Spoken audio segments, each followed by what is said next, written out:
We're streaming.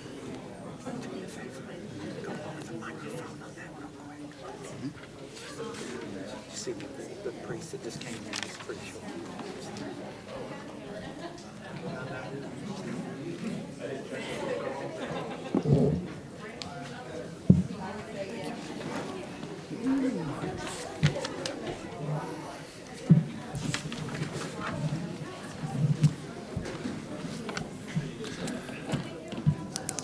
Good morning. I'm Brian Wilson, Burnett County Judge. I call this regular session of our Burnett County Commissioners Court to order. Today is Tuesday, September 16th, 2025. The time is now 9 o'clock. This meeting is being held in the AgriLife Auditorium, 607 Vanderveer Street, Burnett, Texas. I call agenda item number 2. Please join me for the invocation led by Father Jose Comparan, our Mother of Sorrows Catholic Church in Burnett, and also the Holy Cross Church in Marble Falls.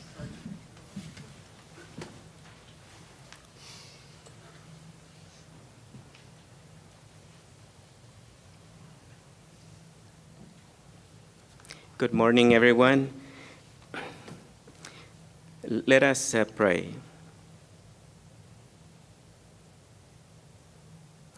Lord God, who care for your peoples with gentleness and rule them in love, endow with a spirit of wisdom those to whom you have handed on authority to govern, that your people may be led to the preservation of virtue and order, so that we may always grow into a healthier society each day.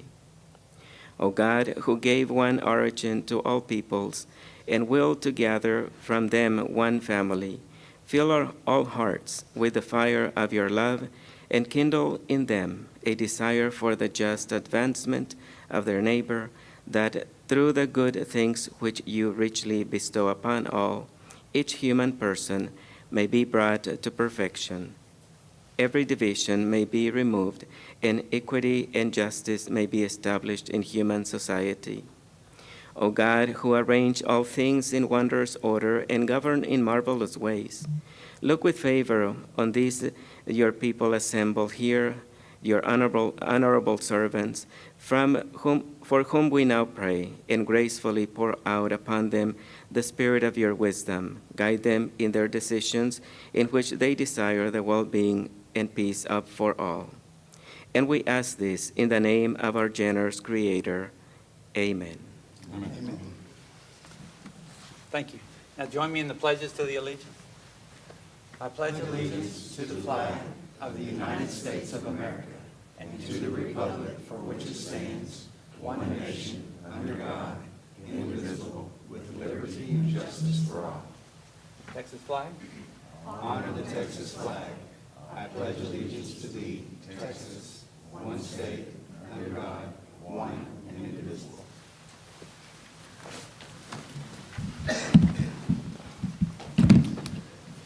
Thank you. I call agenda item number 3, public comments pursuant to Texas Government Code 551.007. The Commissioners Court allows any person to make comments on any item appearing on the agenda. However, in this section of the public comment, any person may make comment on items not posted on the agenda. Any comments will not be deliberated on by the Commissioners Court during this public comment agenda item. Public comments are limited to 3 minutes per person. Does anyone? Okay. Patty Cope, Burnett County, interested person. Today, my public comments, the topic is deficiencies in the budget process. I have copies of notices that were published on the website. One is for last year, hasn't been updated, and then a couple that have been published in the local papers that are deficient. Additionally, I have a copy of a notice that I sent to the district judges and the commissioners yesterday discussing some problems with Local Government Code 111, several problems. Goes down to some procedural irregularities in the tax code. Publishers' affidavits restricting access to budget work papers. Uncertainty regarding legal review, who has reviewed the notices and the processes, and potential noncompliance by the budget officer It's too long to read, but I'm going to give it to the clerk.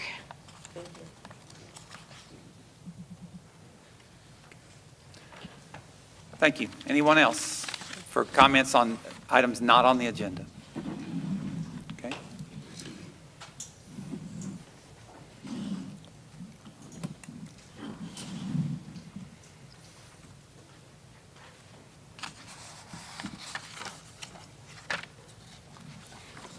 Charlie Parker.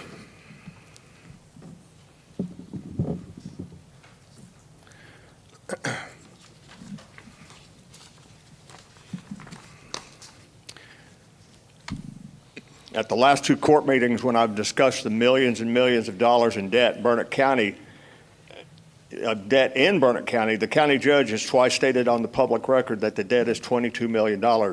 There are records that show on 9/30/2024, the total liabilities for Burnett County was almost $37 million. If you subtract the debt due within fiscal year 2025 of $7,382,000, the total debt is $29,588,000. Will the judge not make a public comment that addresses the issue of the $7,500,000 difference in those conflicting numbers? Will no one on this court speak to about a difference of $7.5 million in debt figure, in the debt figure ending? Do we start the new fiscal year at $29.5 million or $22 million in debt? With all this confusion in the judge's mind, is $22 million of debt acceptable? Is $22 million in debt acceptable to the four commissioners? There are things in the county commissioners court that they are responsible for and required by state law. Budgeting for appropriate funding of the Burnett County Sheriff's Department is one of those things, and probably the most important. Continually finding ways to irresponsibly waste taxpayers' money on things not required by state law is not good policy. Hiring the wife of a county commissioner to manage the Burnett County Human Resource Department for over 5 years in violation of state nepotism laws is not good policy. Establishing a slush fund of $100,000 to pay for county employees' appreciation parties is not good policy. Stealing money from the taxpayers to pay $22,000 for a retaliatory investigation disguised as an audit of the Sheriff's Department is not good policy. Paying Placer AI $28,000 for a program to spy on unsuspecting citizens while they attend events in Burnett County is not good policy. Voting yourself pay raises year after year while consistently underperforming in your jobs is not only really bad policy, it also shows very poor leadership and a complete lack of conscience, humility, or integrity. I strongly object to any budget that includes pay raises for the county judge, the county attorney, or the four commissioners. An across-the-board pay cut is desperately needed for all 6 of these men, 5 bumbling bureaucrats or corrupt public officials.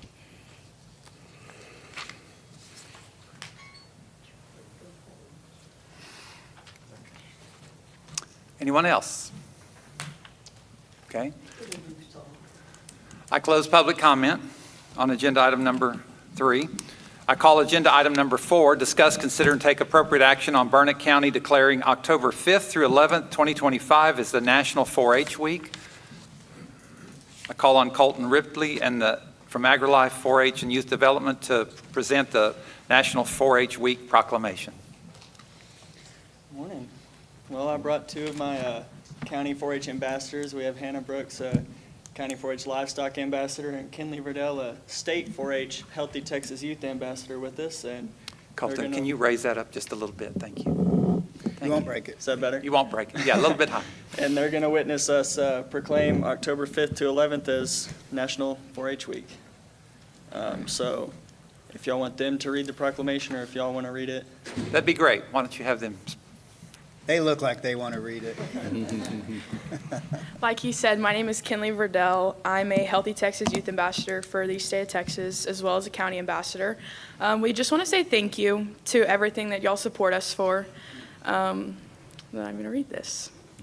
Whereas the Burnett County Commissioners Court is proud to honor the Texas 4-H Youth Development Program of the Texas A&M AgriLife Extension Service for 116 years of providing experience-based education to youth throughout the Lone Star State.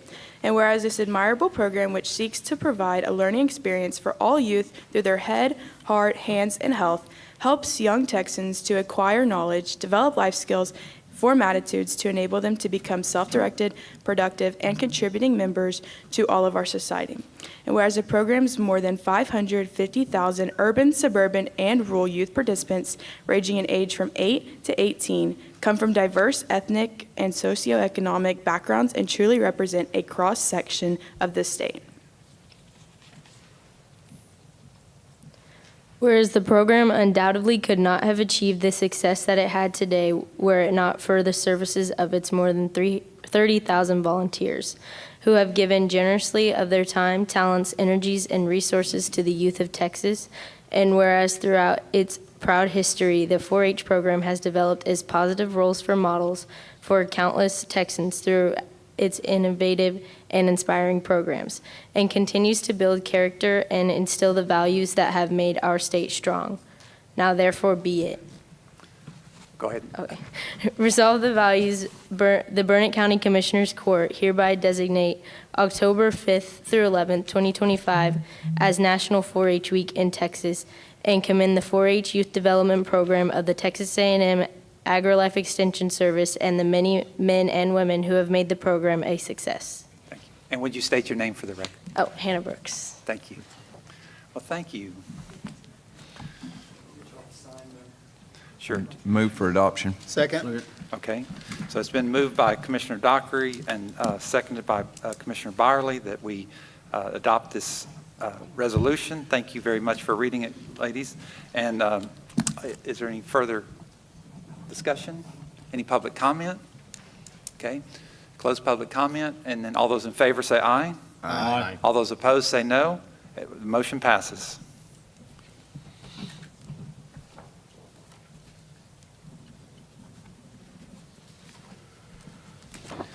Thank you so much. Thank y'all for doing that.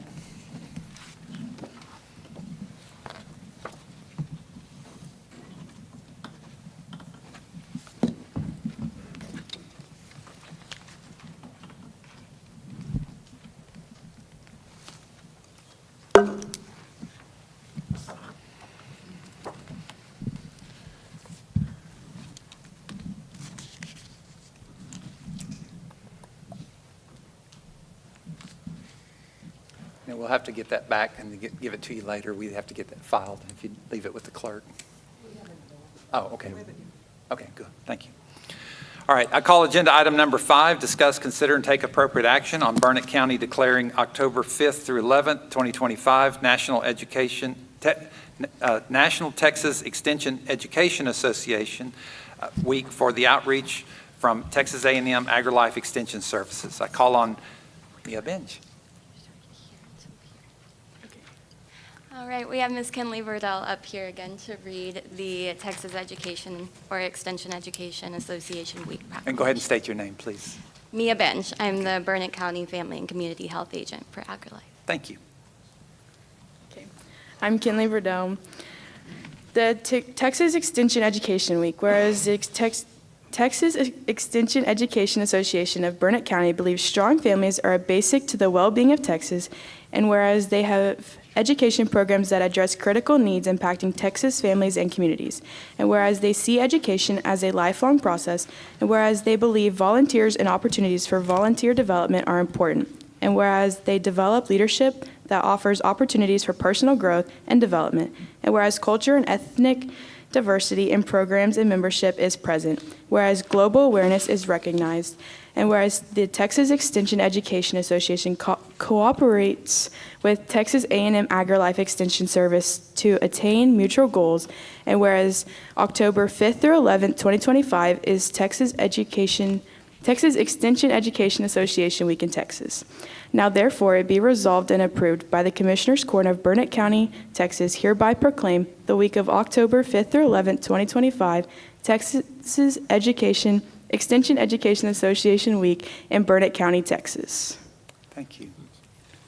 Move for approval. Second. All right. Commissioner Byerly moved and Commissioner Collier seconded. Is there any public comment? Okay, closing public comment. All those in favor say aye. Aye. All those opposed say no. Motion passes.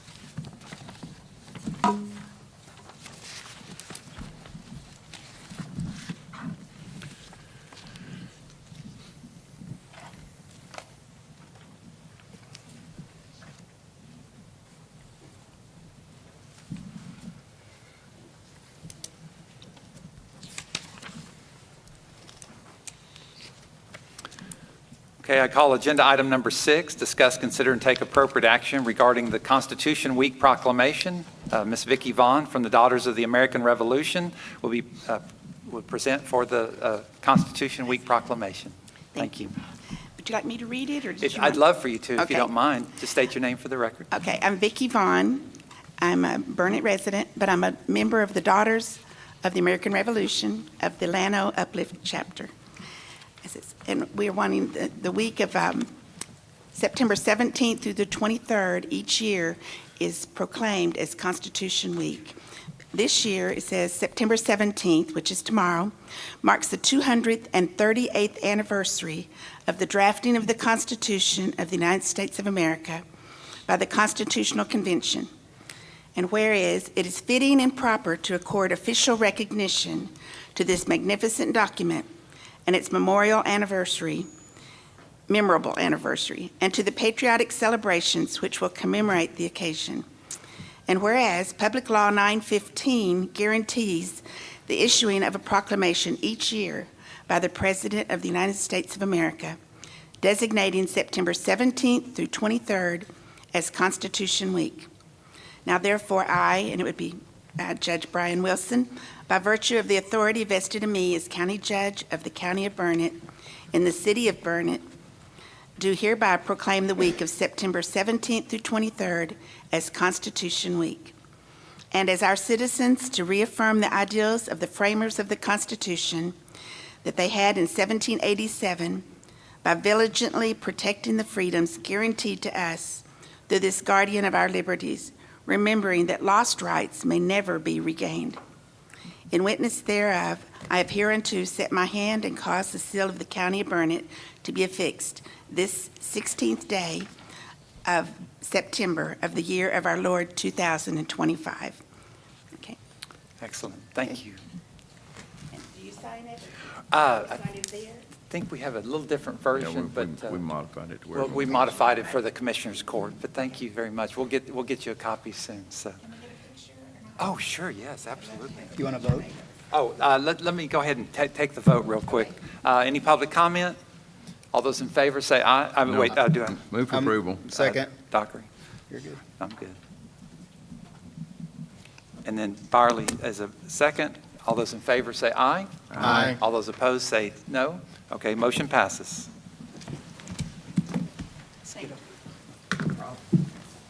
Let's get over here by the flag. Like that.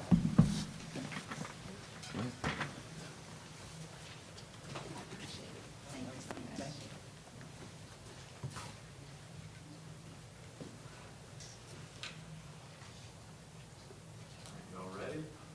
1, 2, 3.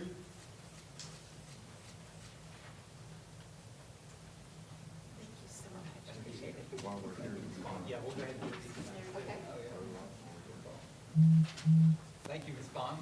Thank I you. stepped right over that. Thank you.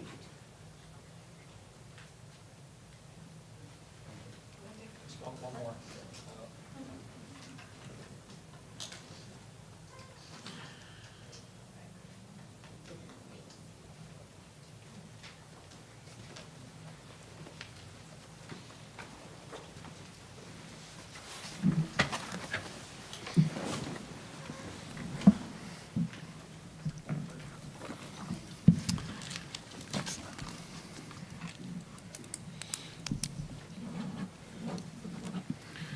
Okay, I call agenda item number 7, discuss, consider, take appropriate action concerning a burn ban in unincorporated areas of Burnett County, Texas.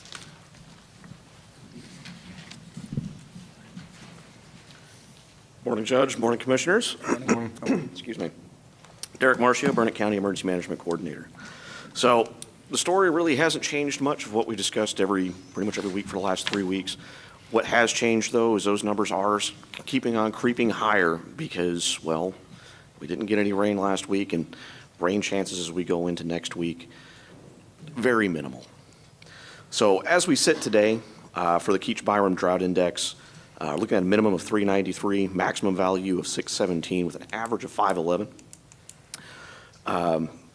That 600 to 700 range really does cover a large swath of the county, especially north of here, east of 281, and then across our southern portions of the county as well.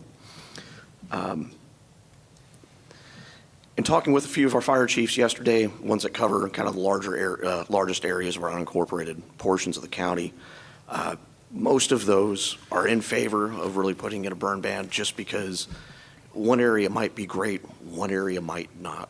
We're kind of getting to that point where it kind of is, it's getting towards that dangerous piece of if somebody does leave a fire unattended for a very short amount of time, it can get out of control very quickly. However, on the same token, those grasses are drying out. However, when we look at the other indicators, they're actually looking pretty favorable. They're either favorable or remaining stagnant, so not much change in actual fuel moistures, at least when it comes to our brush and then trees.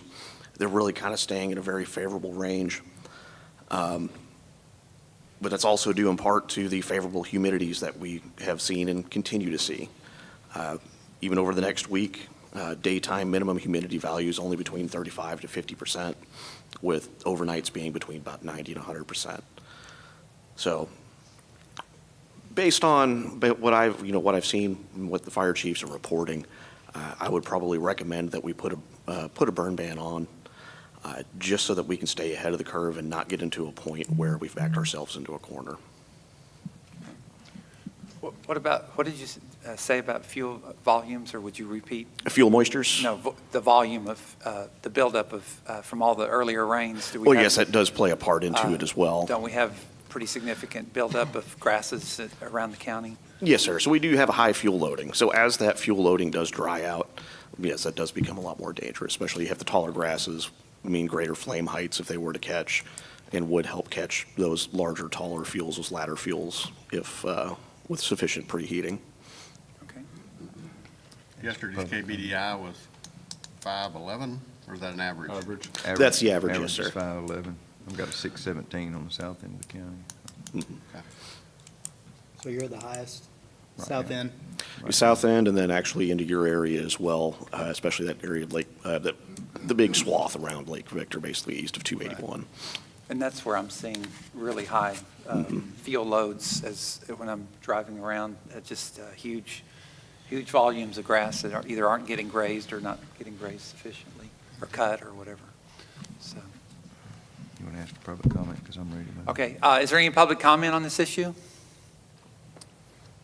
Okay. Close public comment. All right.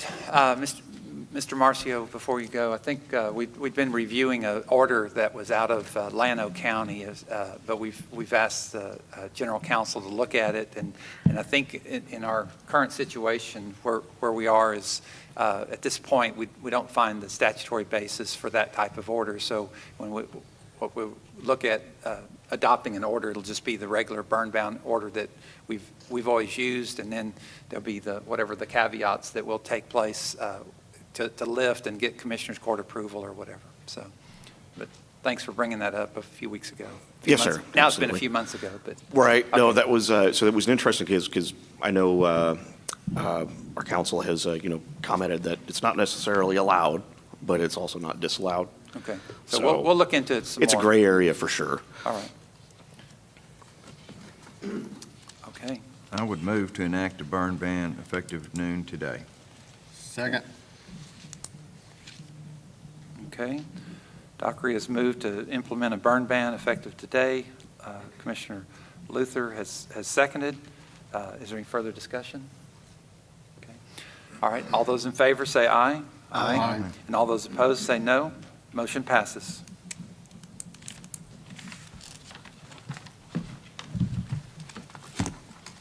I call agenda item number 8, to discuss, consider, and approve the corrected order for special elections for ESD 11, previously entered by the court on August 12th to more closely match the language on the petition to specifically exclude emergency ambulance services. This issue was brought to us by the elections administrator. The order that was provided the day we acted on August 12th to approve a call for the election did not specifically exclude emergency ambulance services. This is just a clarification so that the order adopted by the Commissioners Court matches the petition and the application. Is there any public comment? Okay, close public comment. Do I have a motion to modify the order? This is just a correction in the order, not a correction in any actions that we've taken. So, Move for approval. okay. Second. Commissioner Luther moved, and then Commissioner Byerly has seconded. Is there any further discussion? All those in favor say aye. Aye. All those opposed say no. Motion passes.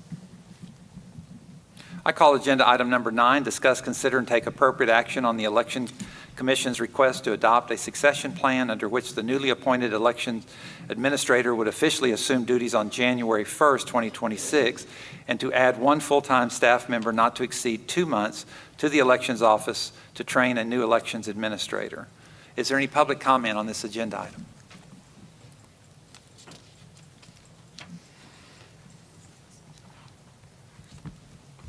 Patty Cope, Burnett County voter. Question on the job description. I think I mentioned this to Mr. Ferguson and the judge at the election board meeting. The description says all elections in the county, and I don't know if the county has jurisdiction over all elections in the county, so I would ask that you revisit the job description. Thank you. Okay.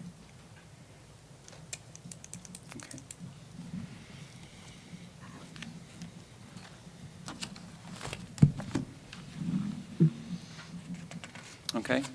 Any other comment? Okay, close public comment. So the Elections Commission held its meeting on September 1st for the first time in years. We heard testimony a few weeks ago from the county clerk that there can be only one elections administrator. If we have a gap between elections administrator of 1 day, then the clerk and tax assessor and the Secretary of State will have to take over the entire elections process.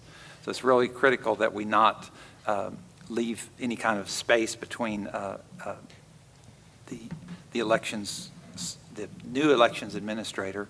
Our election administrator is retiring on December 31st, and they voted to, the Elections Commission voted to post the job. We reviewed the job description and minimum requirements and made some slight edits. They voted to post the job and set up a procedure to interview and select the new administrator. They're requesting that the Commissioners Court to approve the succession plan that would allow the new person to be selected as a parallel kind of assistant administrator for a few weeks as the assistant, and the cost and time frame would depend entirely on the number of applicants and when the selection would be made and completed by the Elections Commission. So remember, the Elections Commission hires and fires are, involved in the selection and termination of the election administrator. So what we want to do is, we posted the position. The Elections Commission has set up an interview process, and then if the person gets hired sometime in October, then they'll parallel or November. We don't know now when that person will get selected, and then so the amount would not exceed $32,000. Any questions or comments? So is this in the new budget? We have room for it in the elections department? I believe so. That's correct. Go.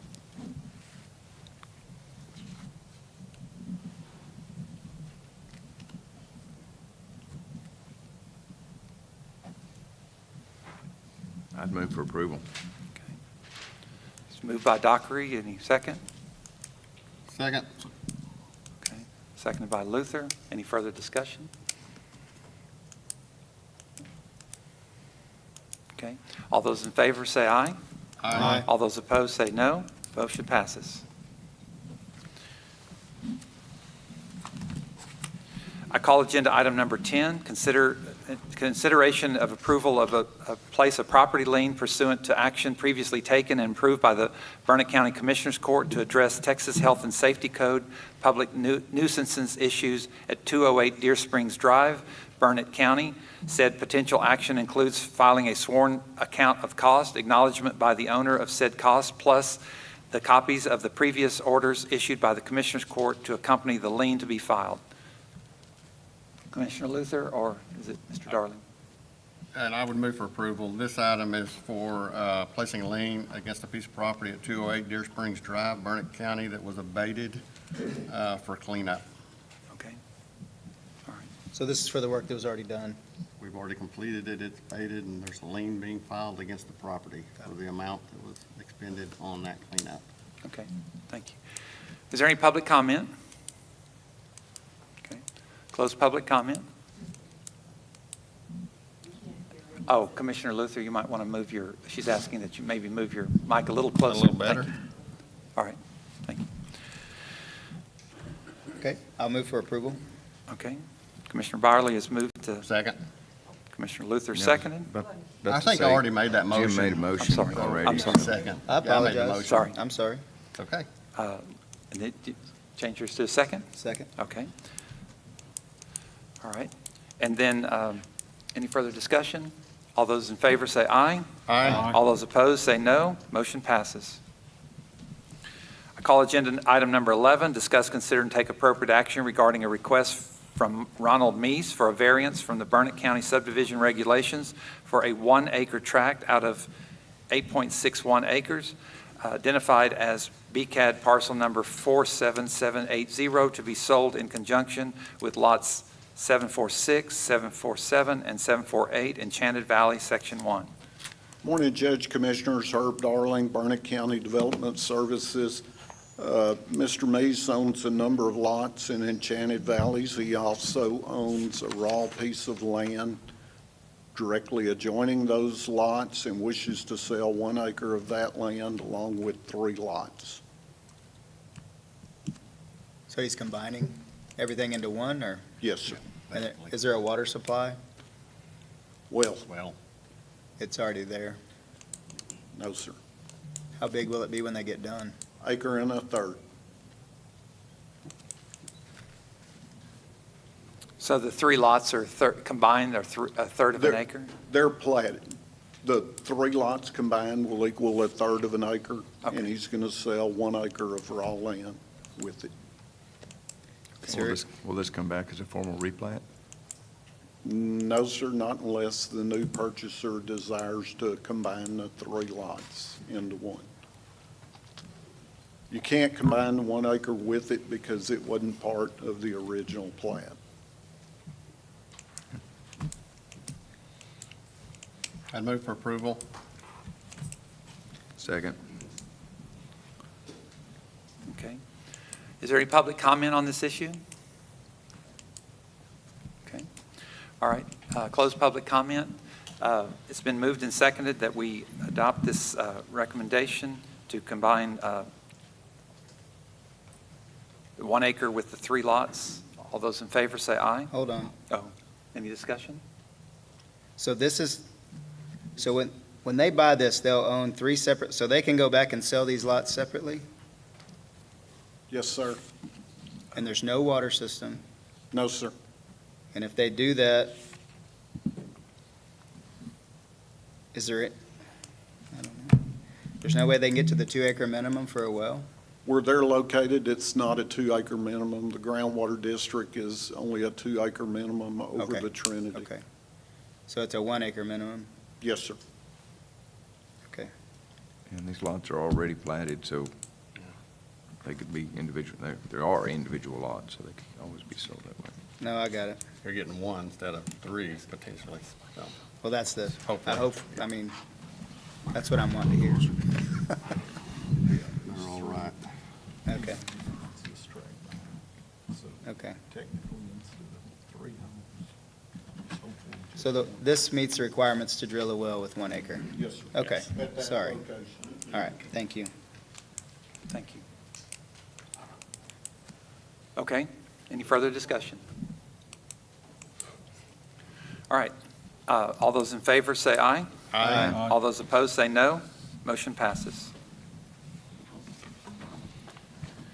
Call agenda item number 12, discuss, consider, and take appropriate action regarding a request for a variance from the Burnett County Subdivision Regulations by Ricky Pearson for 2-acre tract out of a 4.2-acre tract known as BCAD parcel number 50645, located in the 700 block of County Road 323A.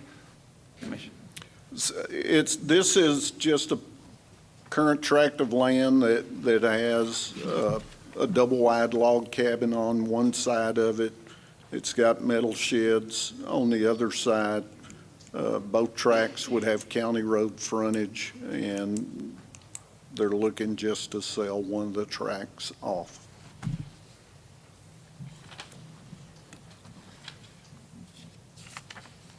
Same question. Is there already a well there? Not to my knowledge.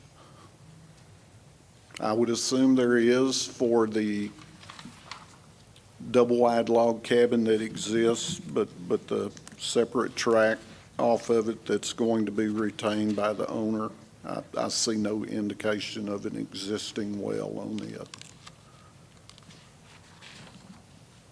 And this is in the Trinity with a 2-acre minimum for a well? Yes, sir. It appears based upon this survey that the edge of the roadway encroaches into this property. Has there been, I don't see any allowance for that. To my knowledge, there has been none.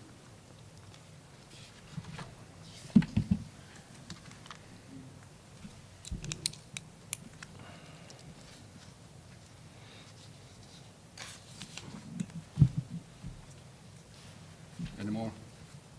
I'll move to approve. I mean, it meets all the requirements. Okay. Second. All right. Any public comment on this issue? Okay. Close public comment. All right. Any further discussion? Okay. Seeing none, all those in favor say aye. Aye. All those opposed say no. Motion passes. I call agenda item number 13, discuss, consider, and take appropriate action regarding invoices without POs or contracts. I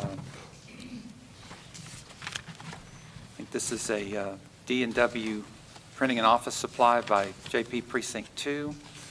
I talked to Judge Whitehead about this. There was just some paper shuffle miscommunication, basically. It's just a one-time thing that was just in the shuffle. So I moved to approve to pay the PO. Okay. Commissioner Barley moves. Second. Commissioner Collier seconds. Is there any public comment?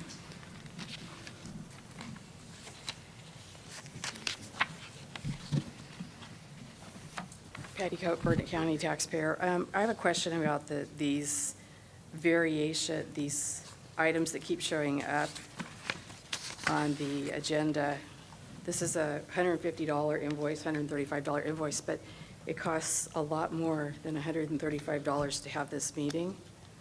And so I wonder if maybe the county could consider amending the policy so we don't have to spend 10 minutes of the full roster of people here going over a $135 invoice. And this is for office supplies, which is very standard. There's no reason, maybe you could consider changing the policy a little bit up to 500 or something. Thank you. Okay. Any other comment? Okay, close public comment.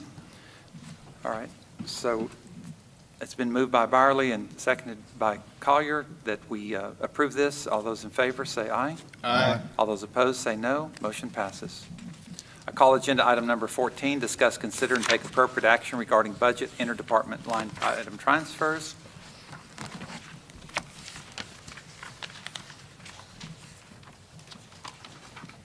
Okay. All right, this is a small adjustment for the library. Is there any public comment? Okay. I'm so sorry, everybody. Patty Cope again. When we do an agenda, is it possible to spell out the words so that when we do a search of the agenda online, we can look for, what does lit lib mean?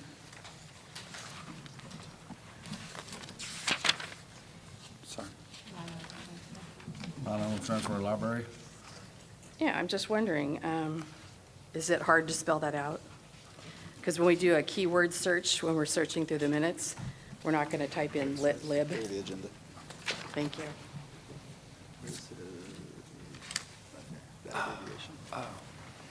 Okay. File name. Okay. Thank you. Move for approval. Second.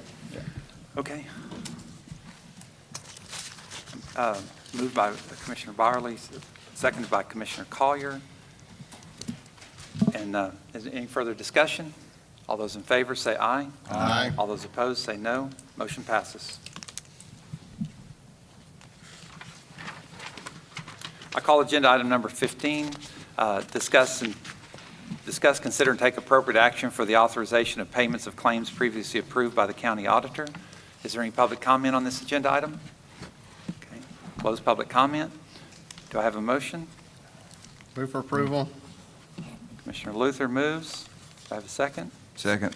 Okay. Commissioner Dockery seconded. Any further comment, discussion? All those in favor say aye. Aye. All those opposed say no. Motion passes.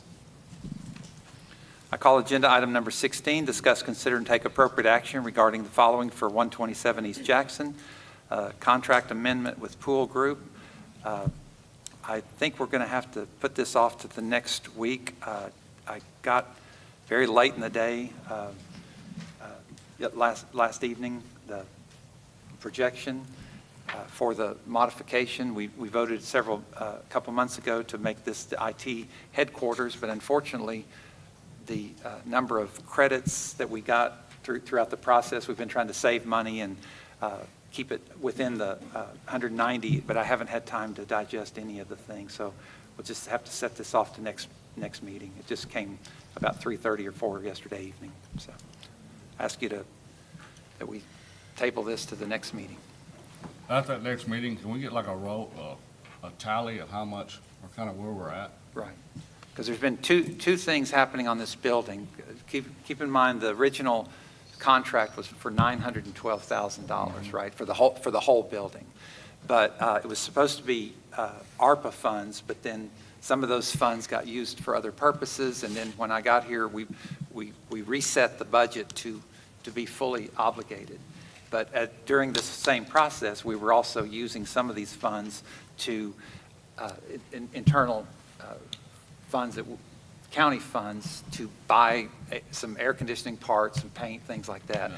Well, that's what I ran into yesterday. I got the final work order. I told you all last time we approved some additional funds at either the last meeting or 2 weeks ago. I said I'd give you a full accounting for where we are on county funds, and then also where we need to be on the contract side to modify the contract to finish the building. Yes. So, and that's. Yeah, if we can get that, that'll be kind of see where we're at. Yeah, we really do need to see the entire cost of the building. And there's three other costs that are pending that we have to also figure out what to do about. So, and that is the fire escape on the second floor, the elevator that we voted several months ago to put out to bid, but we were having trouble finding an elevator that met the specifications. And then the third thing was what was the third thing? Oh, we did a test on the paint and on the sidewalk on the front of the building, and it had lead and asbestos and in the paint. It's at pretty high levels that we have to make a decision if we're going to cover it or remove it. So, okay. So we'll just table this by general consent. It'll be on the next agenda item or next Commissioners Court meeting.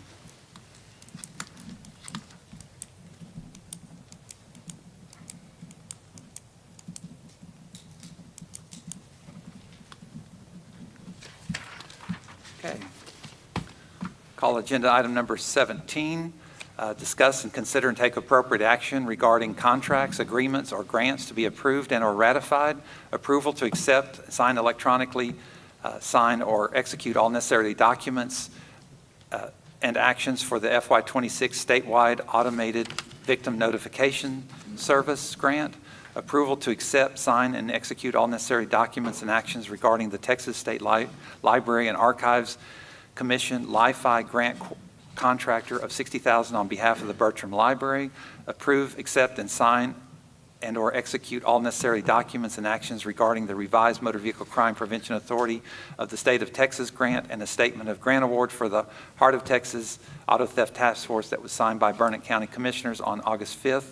And approval to accept, sign, and/or execute all necessary documents and actions regarding addendum to the cooperative piggyback agreement with the Burnett County Fuel Card Services and consigned fuel supply for the Road and Bridge Precinct Number 1. Is there any public comment on these items? Okay. Seeing none, I close public comment. Okay. Do I have a motion? Move for approval. Okay. Commissioner Luther has moved to approve all these items. Second. Commissioner Byerly is seconded. Is there any discussion? Okay. All those in favor say aye. Aye. All those opposed say no. Motion passes. I call agenda item number 18, discuss, consider, and take appropriate action regarding adopting the taxpayer impact statement as per House Bill 1522.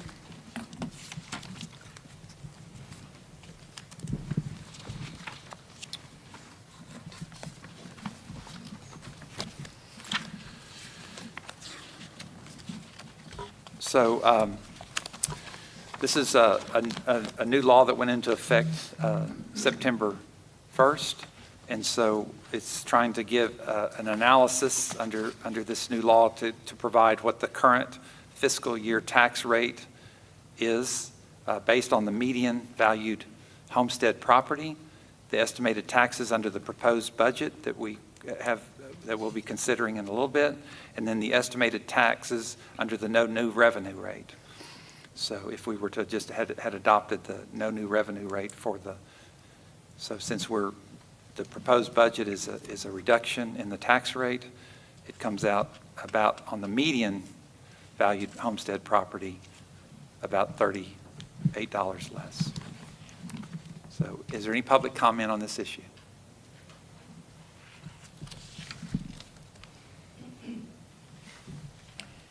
Claire Nybro, Burnett County voter, taxpayer, interested person. Do we have a dollar figure for a medium valued homestead property?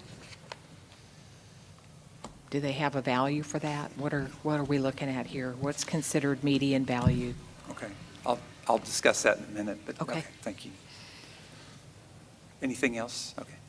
Anyone else?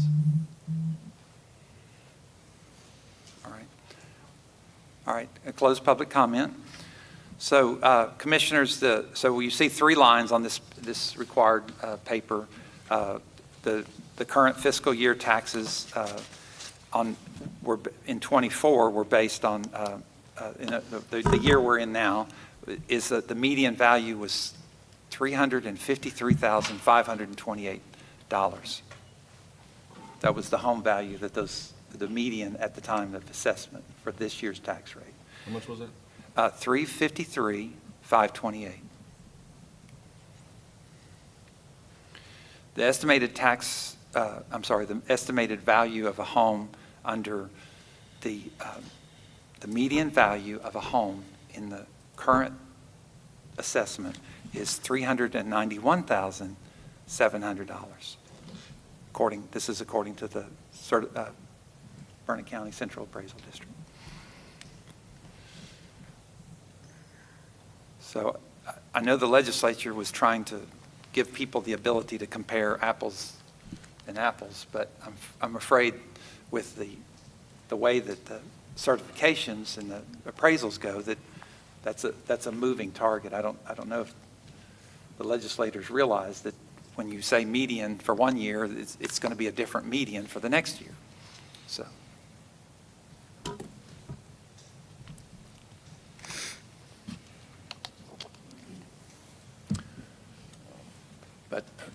My understanding is we're supposed to adopt this schedule, is that correct? That's the under 1522, that's my reading is that we're supposed to adopt the. Posted and adopted. Move for adoption. Second. Okay. All right, it's been moved by Commissioner Dockery that we adopt this statement, and then seconded by Commissioner Collier. Any further discussion? All those in favor say aye. Aye. All those opposed say no. Motion passes.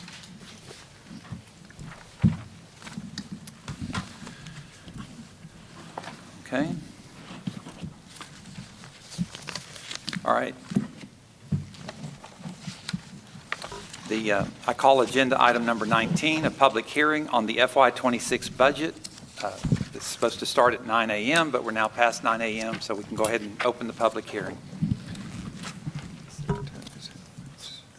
Is there anyone that wants to? The time is now 9:50. We're opening the public hearing. So anybody want to make a statement on the adoption, the FY26 budget?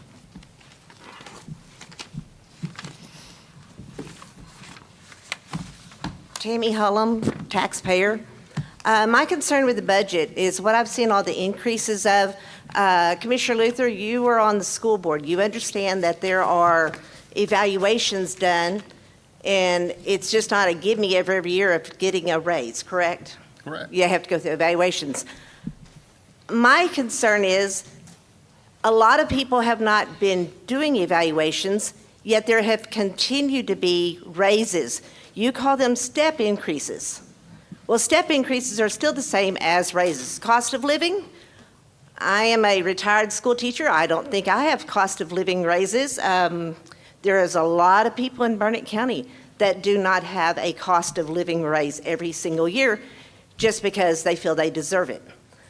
I would like for this budget to be looked at. I'd like to see evaluations done. If someone truly is going above and beyond, I know some of you commissioners, you work your tails off.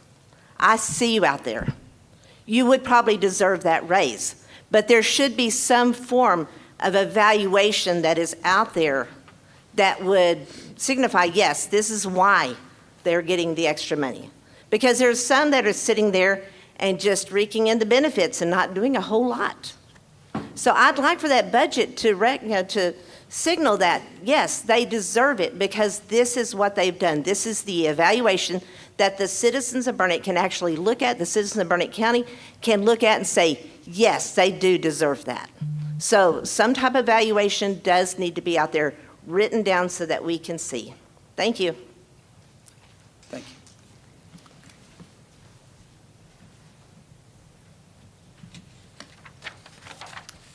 Claire Nybro again. Just for the sake of clarification, the notices about the proposed raises for elected officials, 2.7, and that applies to all the employees, every employee in Burnett County. Is that correct? Who's employed by the county? It's a 2.7 across the board for everybody. Am I right in assuming that? Is that your public comment? Well, I'm asking a question about the budget and how much it's taxpayer money we're talking about, so I'm assuming that that's what it is. I'd like some clarification on that. But I guess I'm not going to get an answer to my question. I'm just kind of wondering how much money are we talking about here? If everybody gets a 2.7, and I'm assuming that's based on their salary, their base salary, I'm just kind of wondering if we could have a number associated with how much money taxpayers will be spending for raises again for the umpteenth year in a row. It's been an ongoing thing, and there have been quite significant raises in the last 4 years. So there's not a number, and I can't. I will say, I didn't bring every little detail or scrap of paper, but we've had numerous public hearings where we've published how much the raises were for elected officials, and we've done summary workshops. I don't have all, I'd have a file 10 foot tall to pull everything, but we have published out numerous times what the step increases were, what the Correct. So, Correct. I understand that. So, but I'm just wanting clarification that that 2.7 applies for every county employee, of which there are, what, 340? about. I So, but we don't I have a that dollar with me. number associated with how much taxpayer money is going to go for salaries and wages in the proposed budget. We did, and we published that out several times in workshops before today. I don't Is that have it in the with me right minutes? here. So Is it in the minutes, that figure? I'm just looking it for was in a one figure. document that we were actually in this room when we looked at wages, and we had that breakdown on a workshop we had in this room, but I don't have that with me. And you don't know what date that was, the workshop was? Not off the top of my head, no, ma'am. So, Okay, so I wish that there were clarification on that today and that preparations had been made to provide that. Thank you. Are you looking for just the total number, how much it's going to cost? Yes. Total? Yes, I am. okay.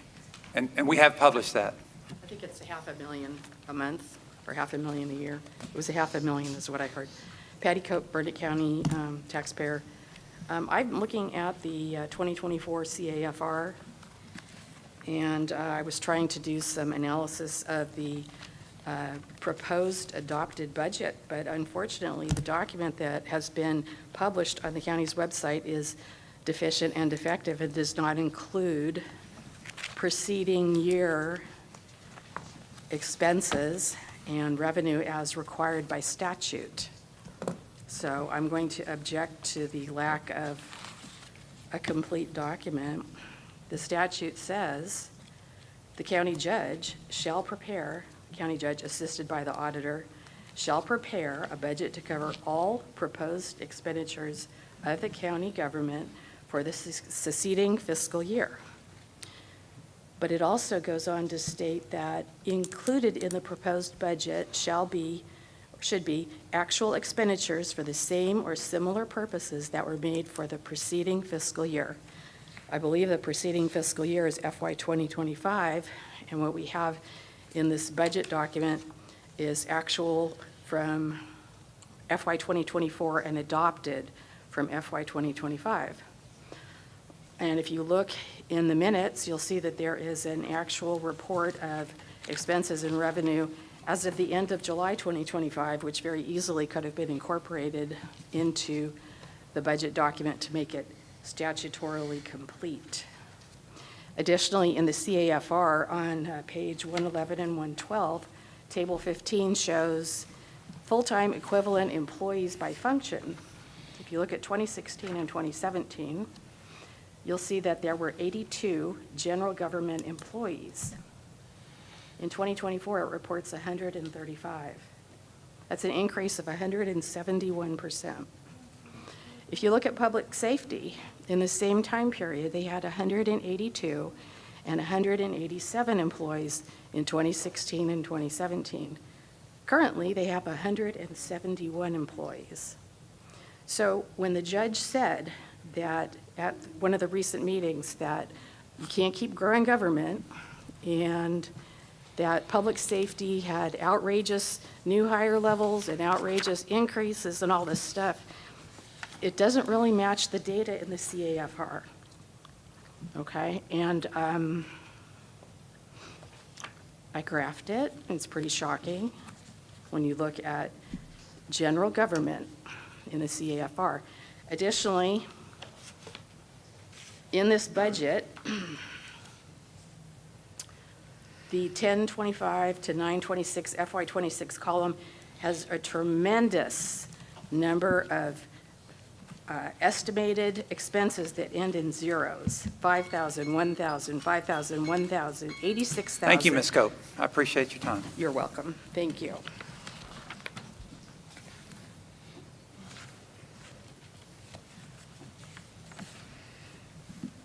Good morning, Judge, Commissioners. Mark McDonald, concerned citizen, taxpayer, and a firm believer in the Constitution. There seems to be a certain amount of irony in my humble opinion, and I hesitated for a long time to come up here. If you read our founding documents, if you read the Federalist Papers, if you read the Constitution, if you read the Declaration of Independence, we were warned about growing government. And yet all I see out of this court lately is exactly that. We continue to grow government. We've had opportunities to look at a $4 million premium on health insurance, and it fell on deaf ears. But we'll go out for 3 bids on a $75,000 road grader? Was that what it was? So caution, guys.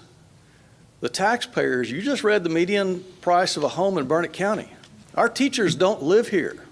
They can't afford to live here. They can't afford the mortgage, they can't afford the interest, and they sure as hell can't afford the property taxes on the property. And it's almost impossible to keep and secure homeowners insurance anymore. Fires, hailstorms, everything else. I mean, it's just insane. But the court just continues to explode government. We got four attorneys? We got 4. Hell, they almost outnumber the court now. What are we doing? Consent through apathy doesn't necessarily mean that the people aren't paying attention. Although, if I'm not here, I'm usually watching on YouTube because I have a business to run like the rest of us. We don't have more than 40 people ever on YouTube that I've seen watching the proceedings of the court. Now, I reach out to the court fairly often, and thank you for not correcting Charlie Parker on the $22 million versus $28 million, $7 million, $6 million missing somewhere, because usually you do a statement saying, well, for the record, it's only $22 million. Well, it's not. I mean, I dug through it with the auditor. I went through all of last year's financial statements. I can't get the one-page document yet until this budget is approved, but I suspect it's going to show. So I'm just saying, guys, is anybody in this room feel more safe this week than they felt last week? A lot of things changed. We are no longer September the 9th. We're no longer those people. If you're going to not award the sheriff's department, who I know it says first responder on your truck, Joe Don, but you're not going to show up at my house at 4 o'clock in the morning when somebody's trying to break in. Of course, I won't need you either, but I guarantee you law enforcement is going to take the south end of the county. They're going to take 30 minutes unless they're running traffic at 4 o'clock in the morning. So you spend more money on raises for yourself and the employees, but you don't want to grant the sheriff 4 additional deputies. Count me out on that. They are my first responder. I trust the sheriff and I trust the sheriff's department. I trust you guys too to make better decisions, but you're not doing that. So I remain confused, concerned, but confused. Thank you.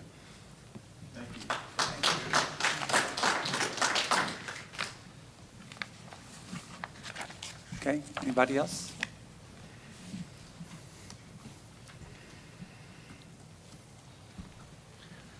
So is this where you respond and answer questions, or is this just public comments and you sit there and look at me with eyes that don't see and ears that don't hear? Which is it? You're not going to answer. Okay. Regarding the county budget, over the last several commissioners' court meetings, we've seen nothing but confusion and a lot of unanswered questions. One question I have is on 127 East Jackson Street, how many millions of dollars are we going to spend on that? Is that it? Can you show me in the state law where the commissioner's court should be in the real estate business or the real estate improvement business? My numbers here on the you've said twice on as public record, $22 million in debt. Is that acceptable debt to all 5 of you? While the taxpayers dollar, the ability to buy things with a dollar, your spending power goes down and down and down because of government spending. You guys give yourselves raises, voted in every year. Good job, right? I don't think so. I think it's either incompetence or corruption. And a lot of these things sure look like corruption to me.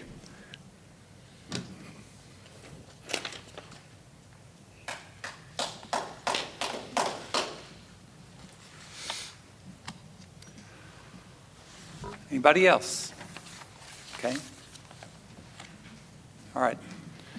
I'll close the public hearing. The time is now 10:04. Okay. Yeah. You want to take a break? Yes, please. Okay. We're going to take about a 10-minute break. The time is now 10:04, and so come back in about 10 minutes.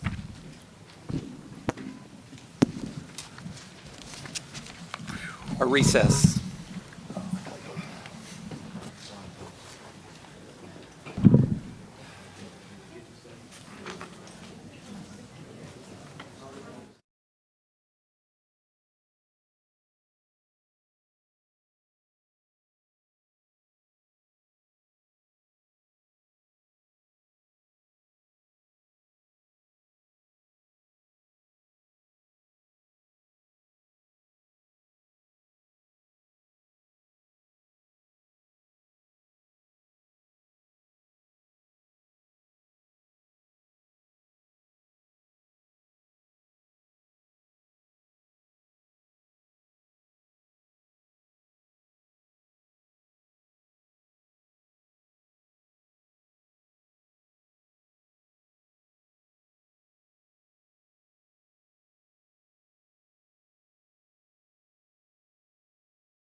call the meeting back to order.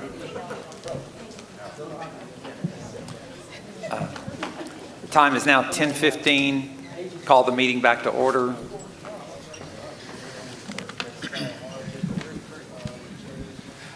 All right. So I call agenda item number 20, discuss, consider, and take appropriate action regarding the adoption of the FY26 budget by record vote.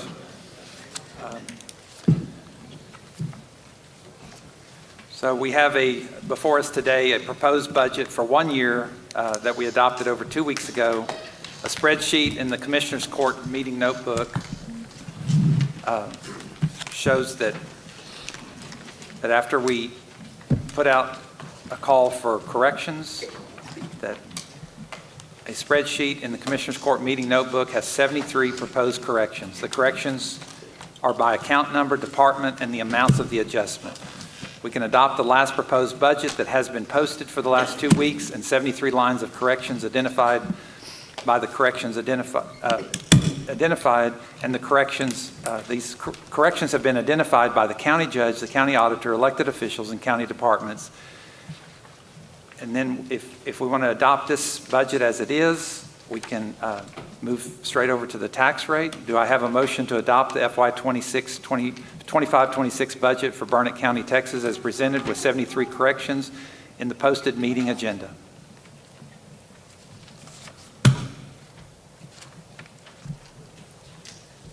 I object. You're out of order, sir. Do I have a motion? I'd move to approve the budget with the proposed changes. Okay. It's been moved by Commissioner Dockery. Is there a second?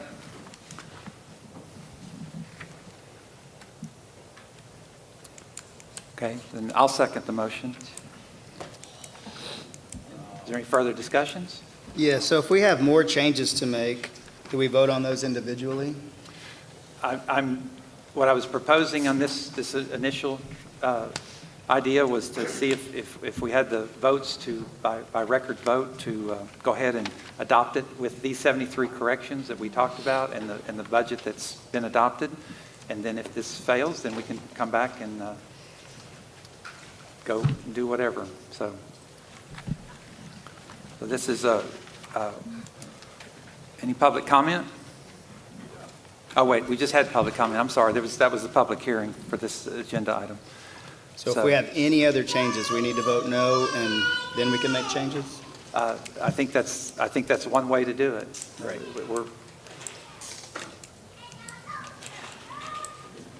So I'll go ahead and call the motion. All those, Commissioner Luther? No. Okay. Commissioner Byerly? No. Commissioner Collier? No. Commissioner Dockery? Aye. And I vote aye. Okay, so the motion fails. Okay. So we're continuing on into agenda item number 20. The county has been under extreme scrutiny for a couple years at a tax rate of about 33 cents. It's interesting that the Burnett County School Board at over 80 cents and the city of Burnett at over 60 cents. And I don't know what Marble Falls and Marble Falls ISD are, but they're much higher than this.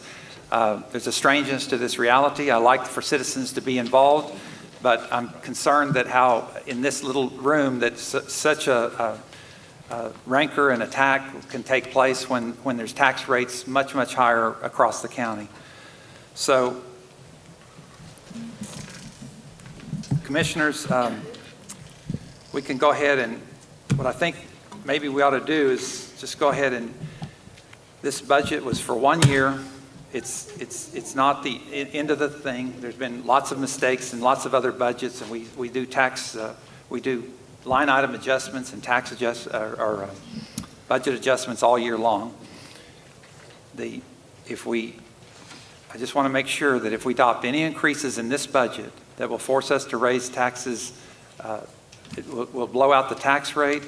Any salary and fringe or ongoing costs can be paid for by the tax rate will have to pay for those. Otherwise we'll end up raising taxes much higher in the next year. The largest increase in this budget are one-time costs to meet specific needs, road, buildings, and other one-time costs that'll be covered by our fund balance. Everywhere I've been traveling around, people say we need better roads.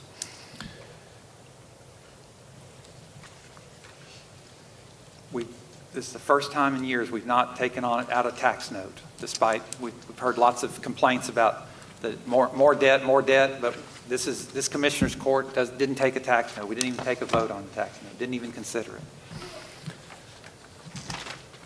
So, Okay, so if we make changes to this budget and we stay within the tax rate, if we find some places to decrease, if we want to make increases, and those level out to where this tax rate doesn't change, we can motion on those as we go? if we can keep up with it in a way that allows us to know what the changes are so we can finalize the adopted budget. Well, But then if- we'll have to take a pretty large recess to go back and recalculate that to make sure that can be done. I think it'll be worth the time. The attempt to pass it as is was just too big of a bite. There are definitely some changes in here, so let's start with your proposed changes. I just have a few questions because they might affect some of the other things that I'm going to propose. So on county judge, professional services, in the proposed budget, you had 80,000, and in this one, you're taking that out. That's correct. Okay. So in the proposed budget, under commissioners, there's a part-time category for 45,000. I just wanted to be clear, that is for our attorney, Mr. Levitt.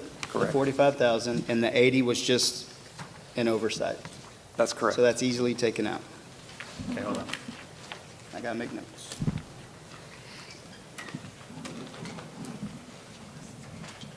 So we're able to add, that's gonna be 80,000 plus adder. Yeah. Hold on. Commissioner Carr, if you don't mind, I'm going to go through what I have, and then that way we don't get too jumbled up. I only have a few, because I know a lot of these you vetted out with the departments themselves, some of them. We'll get to the ones that weren't. But these were mistakes that just, for lack of good communication and fixing the details of the old budget, didn't happen. So my next one on here is that county court at law had $20,000 in the proposed budget for cell phones. I assume that was a mistake, so it got fixed down to the 1,300. So that's a nice addition. So my question is, after this sheet, if we say we're going to pass these proposed changes, which correct a lot of mistakes, which we'll have some other changes after that if we free up some money, am I reading this correctly, that these changes from the proposed filed budget, and if we pass these changes, we will then have $285,700.22 available towards some things that maybe aren't in the budget? Is that accurate? Well, it is true for this list of numbers, but that's not true for Fund 100. These are Okay. across all the different items. You see, Can we get a Fund 100 number so that way we know how much we have? Because I have other Fund 100 items we can deduct from to maybe get some things that the public wants. But I need to know that number. So that way I don't affect the tax rate, because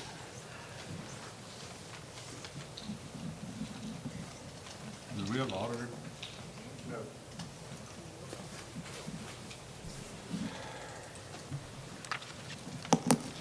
Do we have a calculator? Got a phone. because most of these are Fund 100. There's only a few that aren't Fund 100, is that correct? Like hotel, motel, that's not. HB 22, that's not. All of the first page is 100? Okay. Okay, that helps. my memory is about $49,000 is what, Okay. but I don't. We can start there.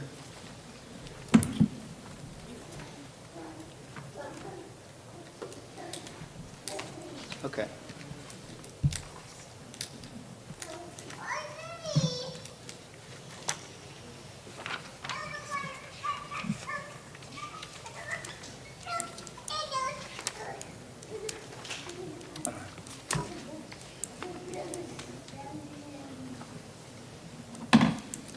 Fund 100.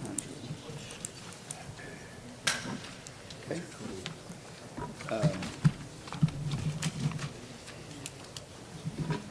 Oh, that's available on Fund 100? I didn't add it up, but he said he thinks it's about 49,000.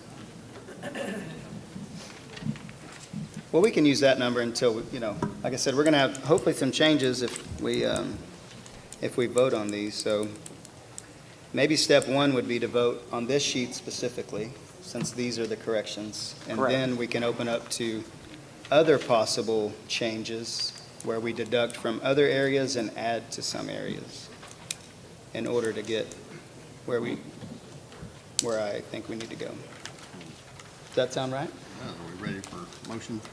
Yep. I just want to make sure I'm clear and we're clear on how this is going to work. Okay, do you want to make a motion to adopt the 73 changes? I will make a motion to Corrections, adopt corrections. these 73 corrections. Okay. All right. All right, the 72 corrections, the motion's been made. Is there a second?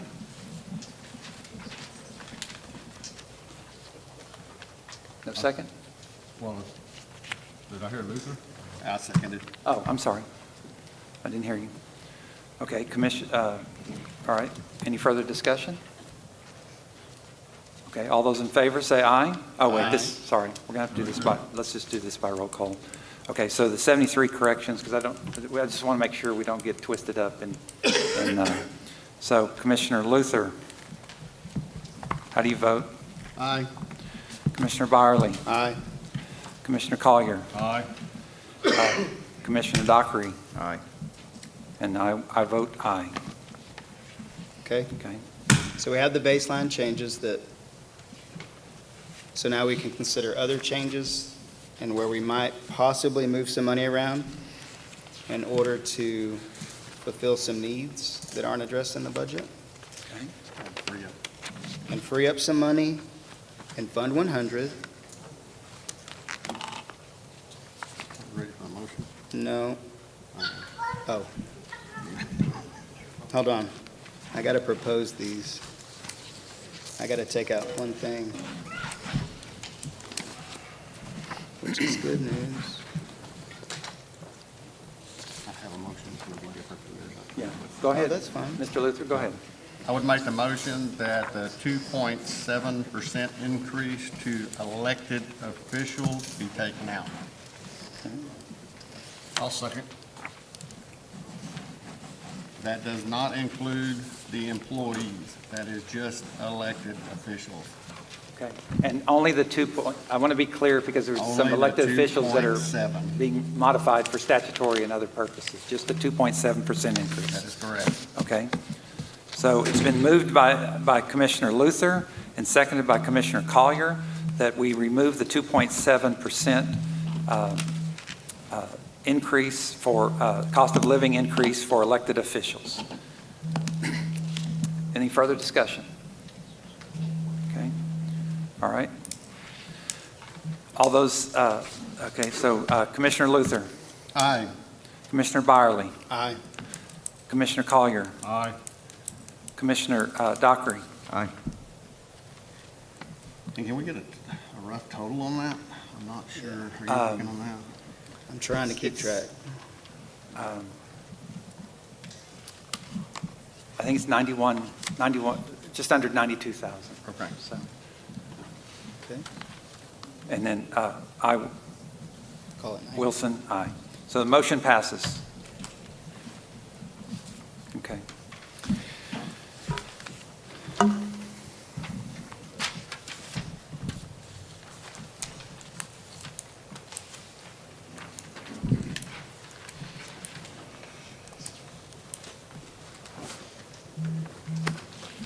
Okay.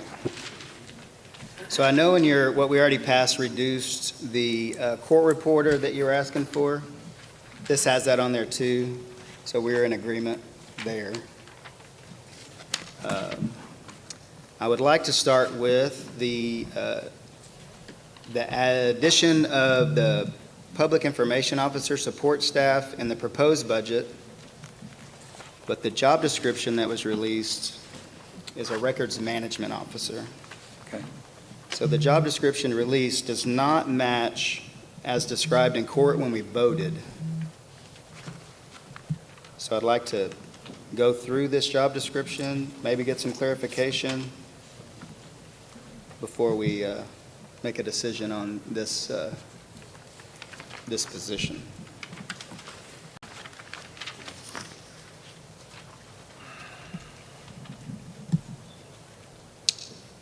I guess I'll start with questions. So,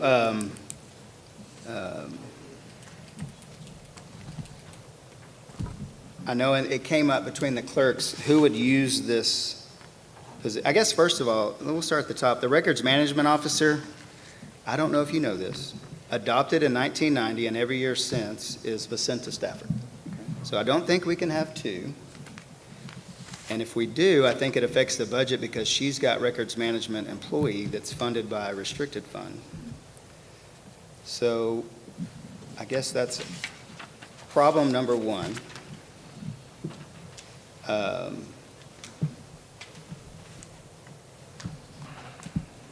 Let's see. And did you poll any other offices on who would participate in the use of this new position? Now, this was just a draft. The budget, this was just a draft document to start the discussion because people wanted to see a draft. So I put it together and. Okay. But, Okay, so let's go ahead and do what you said you were going to do yesterday. So let's go ahead and submit the motion. okay. I move to remove this position from the budget.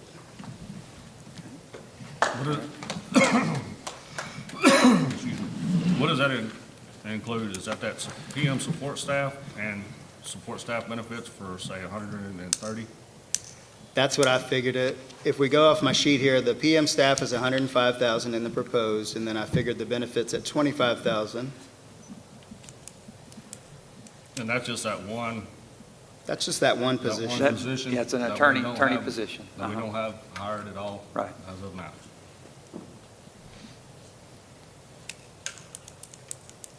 And who's going to be designated to do that? Where are we going to go for the PIRs, all the stuff that, We're going to continue to handle them ourselves? Yep.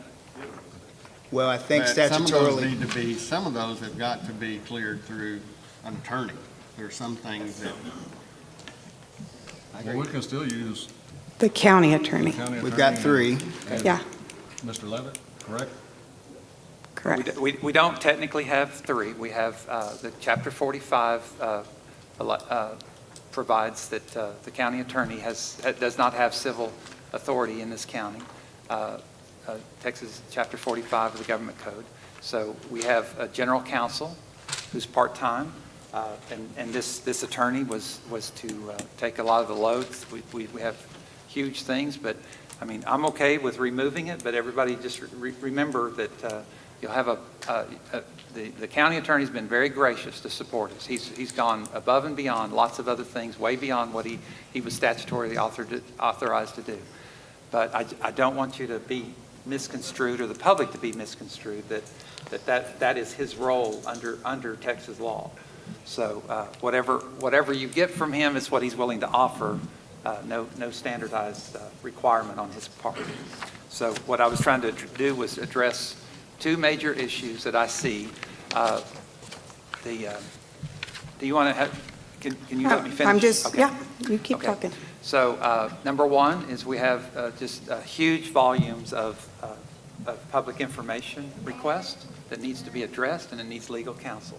The second thing is many of these documents, as even testimony today revealed, that many of these documents should be already out in the public, but we have just boxes and boxes and warehouses of documents that are administrative documents. I'm not talking about the clerk's documents. I'm not talking about the official records that the clerk keeps. I'm talking about administrative records within our own agency, about how many things can be put out to the public. When I designed a system back in 2006 to give indigent defense of an open view, you can go to Indigent Defense Commission today and still see that contracts from back in the early 2000s, because all this information was designed to be put out into the public, and that's what I was asking here.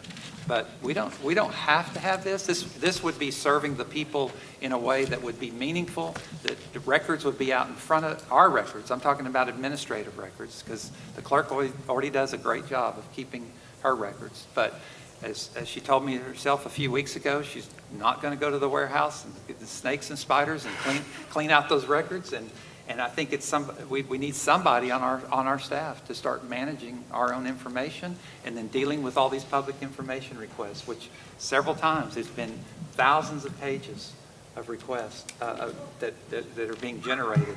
That it's not like the same thing as many departments where you just go over and say, give me an offense report, and it's just an offense report. It's literally having to review records to make sure that they're on point, that they don't divulge emails that I communicate heavily with, or not heavily, but on a regular basis with certain officials, that their personal emails can't be released, that they might end up in my folder or in my email business, and I have to make sure that every record has to be reviewed, and that's what we need an attorney for. But I'm quite willing to let this go. It's going to be more work on you, more work on me, but won't be as effective without this position. So, V, go ahead, and then I was just here in case you had any questions. Okay, so I think we have staff in-house now that we can talk to about helping manage these P hours and things like that. I did talk to our county clerk yesterday, chime in when you want, Vicenta, but she said she's willing to go through each department and train them on records retention, what records they're supposed to keep and get out there and start to get, because each elected department is statutorily required to manage their own records. That's not our job. It is for our stuff, for our records, but if we start doing, I'll give you an example. Let's see. I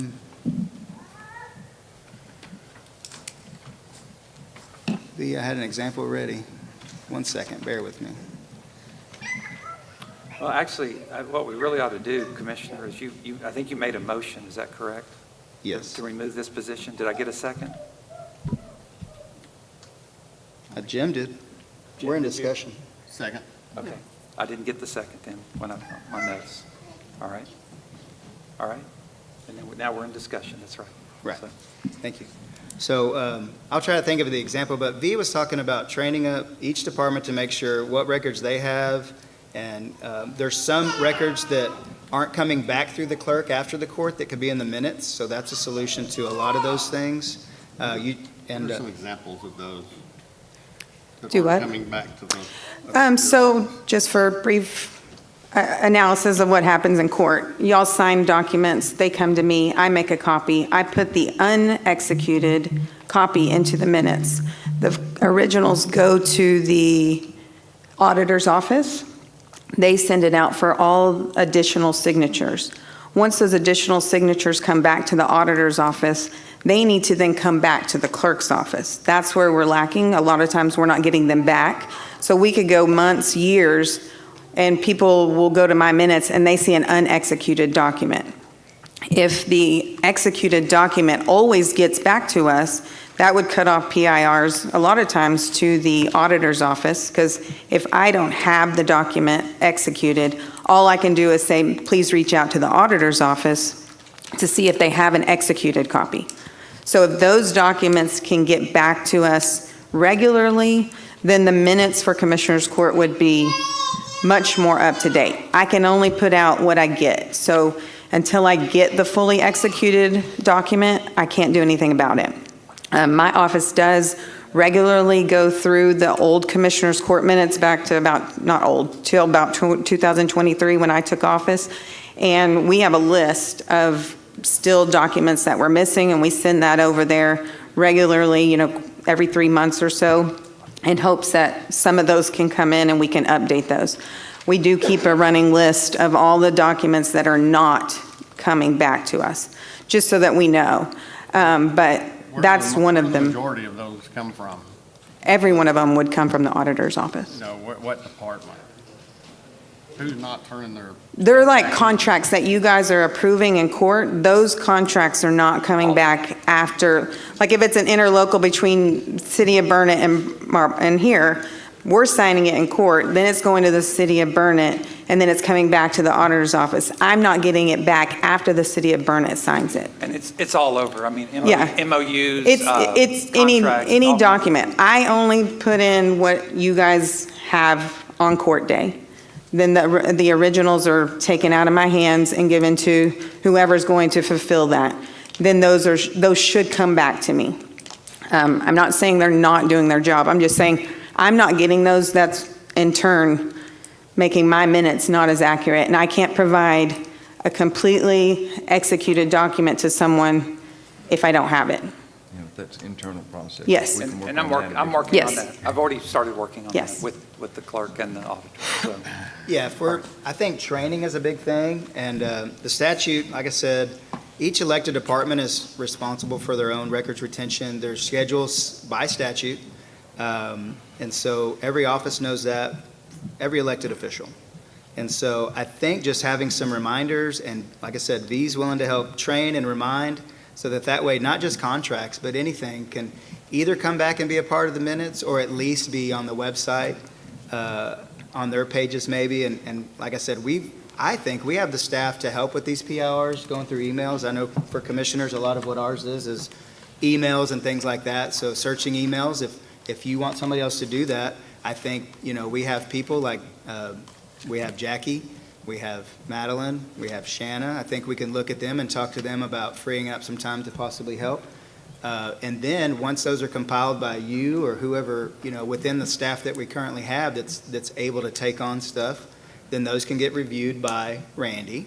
If Randy doesn't have the time, then we could ask Eddie, and he has the opportunity to decline. I will say, just like Judge said, he hasn't, because if he's not, Colleen does. So I think there's ways to do this.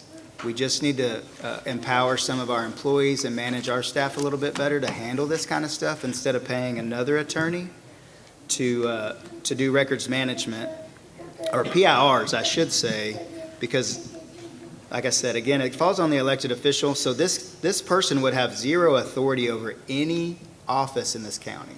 He couldn't go in their office and do anything unless they asked him to, or told him that he could. And in some cases, am I right, that it would be illegal for him to look at some records because he's not properly trained, deputized, or bonded? Is that could be a right? shoe. That person? Correct. Okay. I got it. called the question. No. So, I called the question. huh? I called the question. Okay. I called the question. The vote? So no more We need to discussion? vote. Okay. Commissioner Luther. Aye. Commissioner Byerly. Aye. Commissioner Collier. Aye. Commissioner Dockery. Aye. And Wilson, I vote aye. Okay. So that opens up approximately another $130,000. We'll skip the court reporter because you already did that. So Yeah, then, Right. I've reduced it to, right, okay, I don't need that much. I have an excess, okay, just in case. all right. So we're going to take that off too.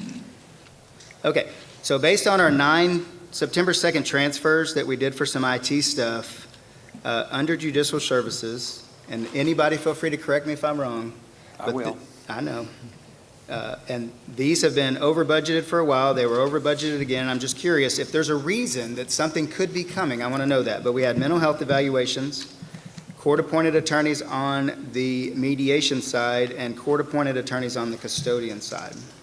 that are over budgeted and have been. So are those, these was what was transferred this year? Right. These were, this is getting into state officials' budget. And so what I did is for this year only, we've not done this in the past, but I asked Judge Garrett on the second week. But these, basically, what's going to happen if you reduce these and comes a big murder trial or a large, any kind of serious, very complicated trial. It could be on the felony level that would involve serious mental health issues. Any of these things could jeopardize the overall budget of the county, because there's been numerous cases that I've seen in counties traveling around the state where these can quickly escalate to over $1 million in just the right case. And so what I did in this one time, because of the need for the IT resources, I went and asked Judge Garrett if he had the likelihood that he was going to use this funds, and I reduced it for this one time. But basically, he has asked that these, when we had the hearing several weeks ago about the court processes, he had asked for a 3% raise across the different lines that we hold. And while it is true that a lot of years they don't get spent, on that 1 year that they have this incredible case where you have to call in mitigation specialists, expert witnesses, this won't even be near enough for the right case. And we'll be scrambling to move other monies into those line items to make sure we have it covered, because we cannot not cover them. Right. So would that fall as an unforeseen emergency, where we could pull from fund balance? It could, but not necessarily if we knew, if we'd wiped out the budget ahead of time for the mental health evaluations in district courts, because we have 2 district courts operating in this county, and we've just been lucky this 1 year, and I checked with them before I asked the commissioners to move that money, but Sure. I don't think it's a wise policy to take away from the state officials that operate in our county. Right, and I'm not wiping anything out, just reducing.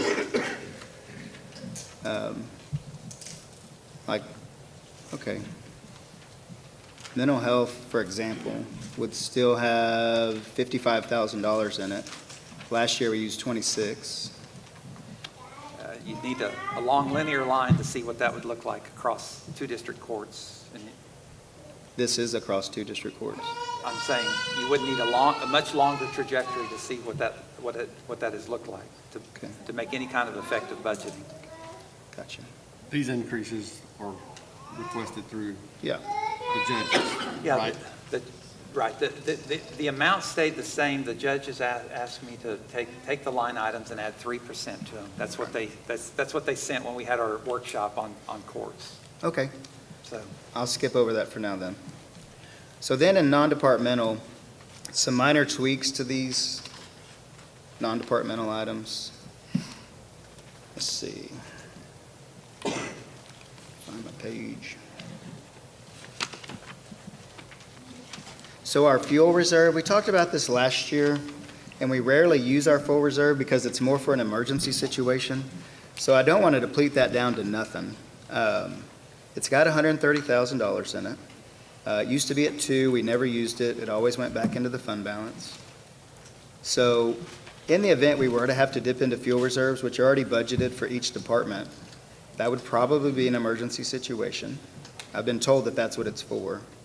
So there are ways to get money to cover that. So if we could reduce that down, that would help. I only did it to, I only reduced 30,000 in these calculations to leave to still leave 100,000 of money we've never used before. And then in unemployment insurance, I know we only spent $2,900 in FY24. We don't spend a lot. And this came up last year that in the event we have a rush of unemployment claims that we need to budget for that. So I agree that we still need to do that, but we can pinch off a $10,000 mark and leave that at $15,000, which is still roughly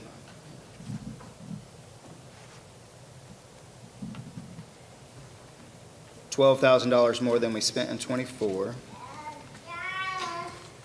And then in professional services, We budgeted 350,000. So we can knock that, take 50,000 out of that. Autopsies went up. And I'm curious if autopsies are going up. Is that why it went up? Yes, the fees are going up, Travis County. And then miscellaneous, which is always a great one. I don't want to deplete it because I do realize things come up that we don't know about. So we have a $45,000 miscellaneous. In FY24, we spent 10. So if we peel off another 10 from that, that still leaves us 35,000 in miscellaneous. And then in utilities, they just seem to be over budgeted, so I did 25,000.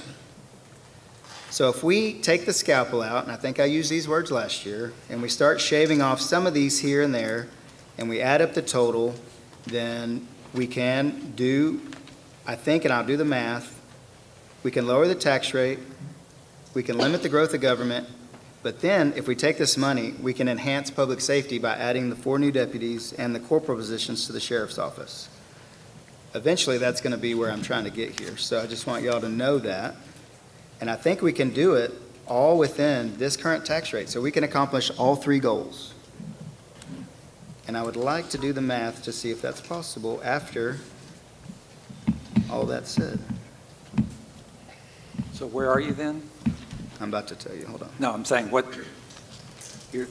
are you leaving judicial services alone? I'm going to leave it alone. Okay, Yes, sir. all right, and then, So non-departmental, that's 150K total?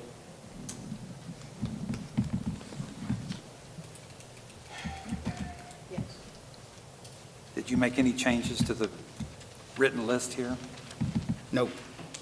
So I it's took those out of my stuff. 30, 10, 50, that's all the same? Or did you, autopsies you took out? Yeah, I just took it out. Okay. Okay. As I add it up, I'll go through it. Sorry. Okay, so 105,000 for the position, 25,000 for benefits. I'm going to skip judicial services. I'm going to go to the fuel reserve, 30,000. 10,000 from unemployment insurance, 50,000 from professional services. I'm going to skip autopsies and go to 10,000 from miscellaneous, and then 25,000 from utilities. That equals $255,000. Now I'm going to go back and add in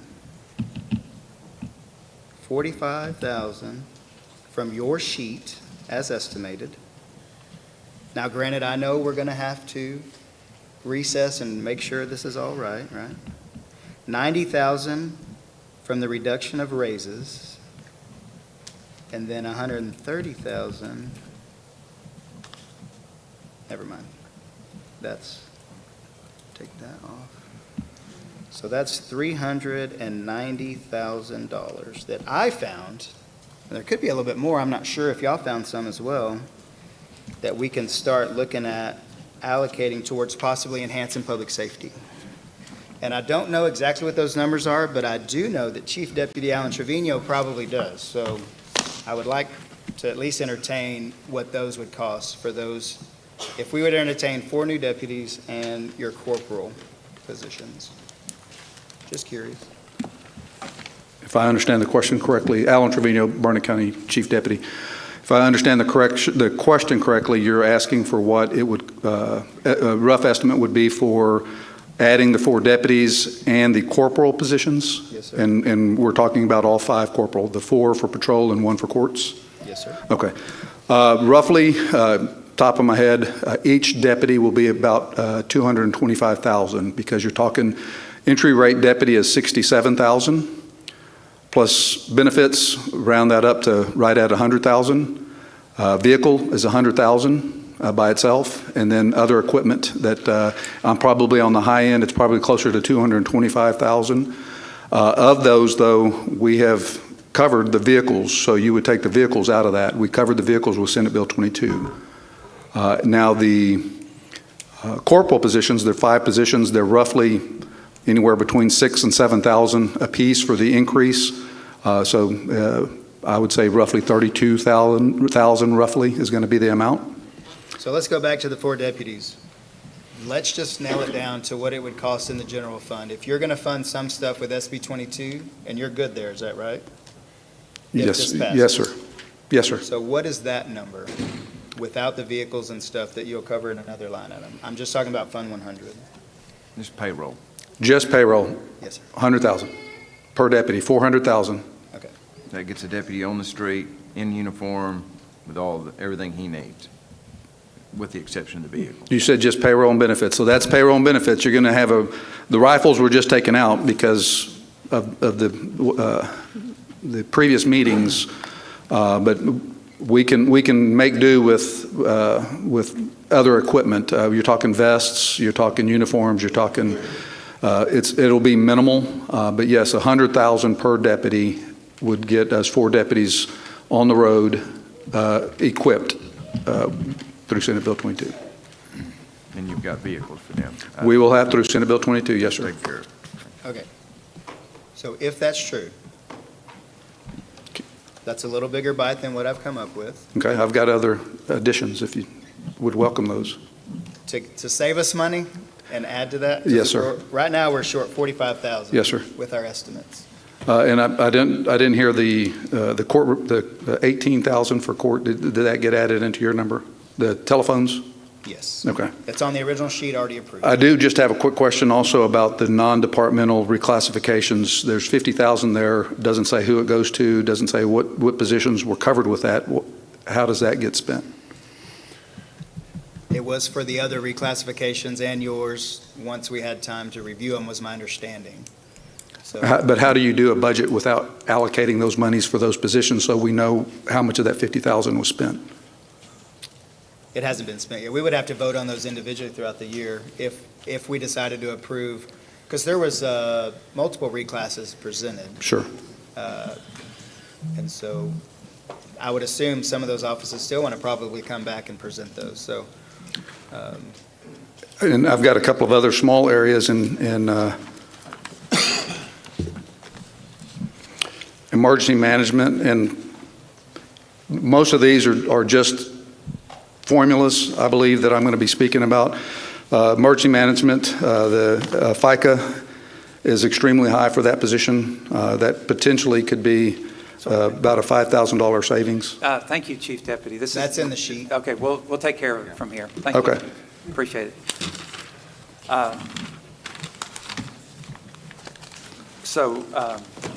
Commissioner, you have a motion? Well, hold on. Well, just a minute. I'm the chairman of this meeting, and we've already closed the public comment, and now it's a I'm not public. deliberation. I'm here as a department head. And I appreciate your input, but just give us a few minutes to figure out where we are right now for a motion. Thank you. So, Once we get a motion, I think we'll open it. Okay, perfect. Okay. So if there's anybody else that found some, if we can whittle down 45,000, I think we can accomplish this without increasing the tax rate, or I know that we can. So I guess, Commissioner Byerly, we've had weeks of discussion and workshops and things like that. So you're working towards a goal that seems to fly in face of the data that's been presented for weeks now. We've had a 30% drop in crime. We have a governor who's sending out strike forces all over the state to round up illegal aliens and deport them. We have a president who's closed the borders. There's no reasonable expectation that crime is going to increase. We have we've had a 31% increase in the department's growth during the same time we were getting a reduction in crime. Even City of Marble Falls decided not to add additional police officers this year because of the crime rate falling. So you're working towards an agenda in your proposal here that's just flying in the face of all the data that we've been talking about for weeks now. Is that my understanding of what you're doing? Well, since the proposed budget was filed, we haven't discussed it other than an update. So Okay. I guess, if that's one way to say it, but I mean, we did have workshops on this issue.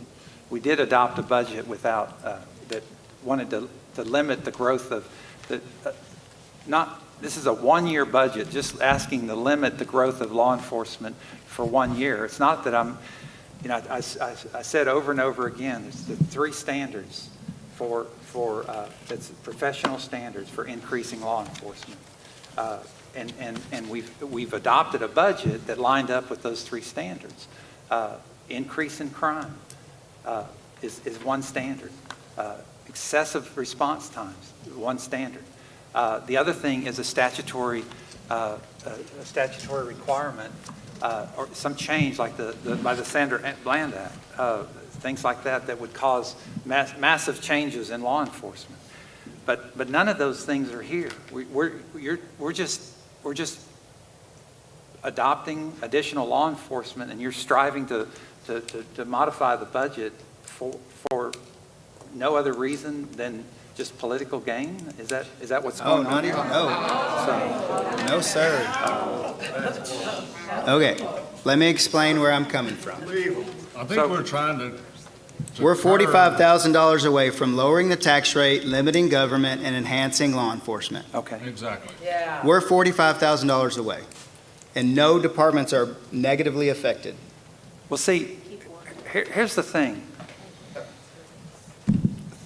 Thalia Salinas, Ruby Cruz, Brianna Valdez, Desiree Cervantes, and Jacqueline Velasco. You know who they are? I did, sir. Yeah.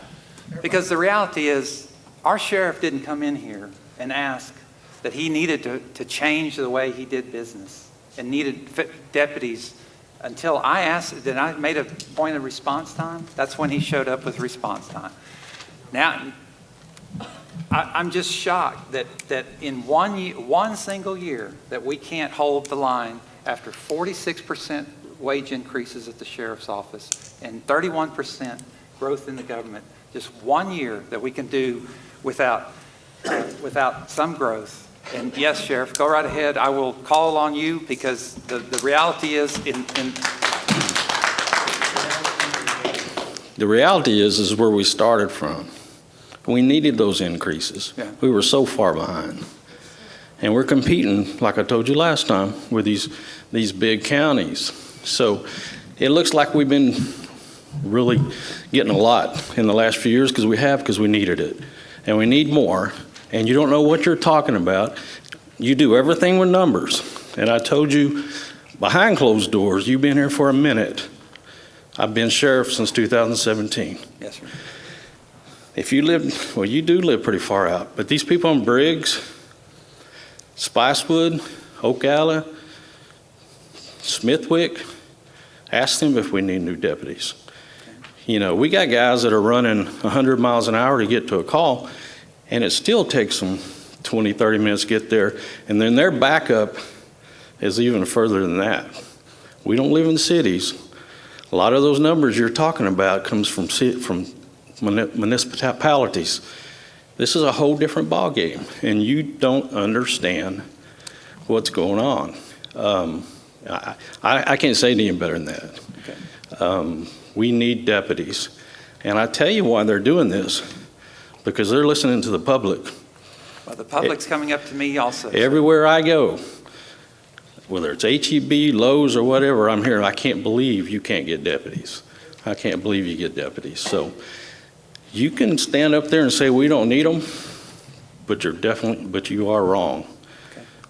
So on that point, just because I didn't get to, when you said my stuff is for political gain, my stuff is because of that, because I've been here since 2019. And since I got here, I've talked to Chief Trevino and the sheriff about finding a way to district out the county better so that those people that call on County Road 213 can get a better response, and deputies can be in those areas. And what does that take? More deputies. We've increased it a few years ago. Every year we've given them good increases to get to there.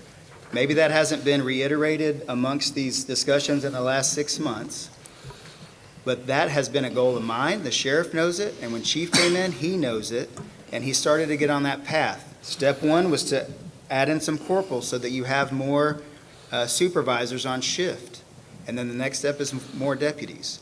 So this right here protects more people in the county than it does today by reducing the response times to those areas, because they are working on a plan that's been in motion for a long time, not the 6 months.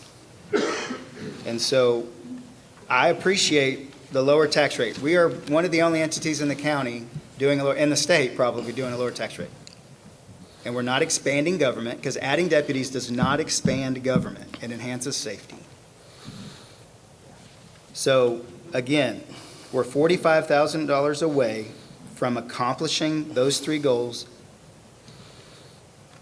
with this. I think we can go in here and find a little bit more with your guys' help. Does anybody else have another area they found some money? Okay. I think we can do it, and I think you did. I get it. I hope that you realize that some elected officials, they're not going to complain too loud because they're happy to serve. I get that. So that was step 1. That was a big step. That's a big push to prove that this is needed. So, And I would like to say one more thing if I can. This isn't political. No. Now, what you're doing is political. Absolutely. Every one of your statements is political. Yes, it is. I lowered the tax rate. That's what you're wanting to say. But you're doing it on the back of law enforcement, which is where everybody goes. These 4 deputies will make a huge difference. That's kind of where we're trying to get to, and I appreciate you bringing that up, Commissioner. What's the longevity that you foresee us needing 4 more down the road? No, I think this 4 is going to really put us in a good spot. We'll be in a good spot. Yes. For a while. Yeah, I think we're kind of getting where we were been trying to get since 2017. Yeah, the next issue is going to be salaries, because everybody, they're blowing up. And, for us to retain officers, we're going to have to look at that at some point. But and we've been doing good. I would say, going back in history, for those that weren't here, one year you were asked, you wanted new deputies and raises, because we're trying to balance both, right? Mm-hmm. And so it got asked to you, do you want new deputies, or do you want to get the pay scale up to retain the good officers? And you guys picked retain the good officers. We need to keep them here. We need to show them that we can compete. So we picked that. So every year you have been asked to give and take, give and take. And this year's no different on some stuff. But on this, 4 new deputies really puts us over the line of increasing public safety in the rural parts of the county.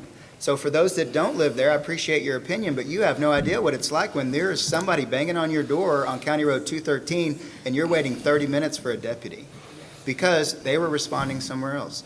This will lower that. Does it solve it to where it's, a 5-minute response? No, but it lowers it.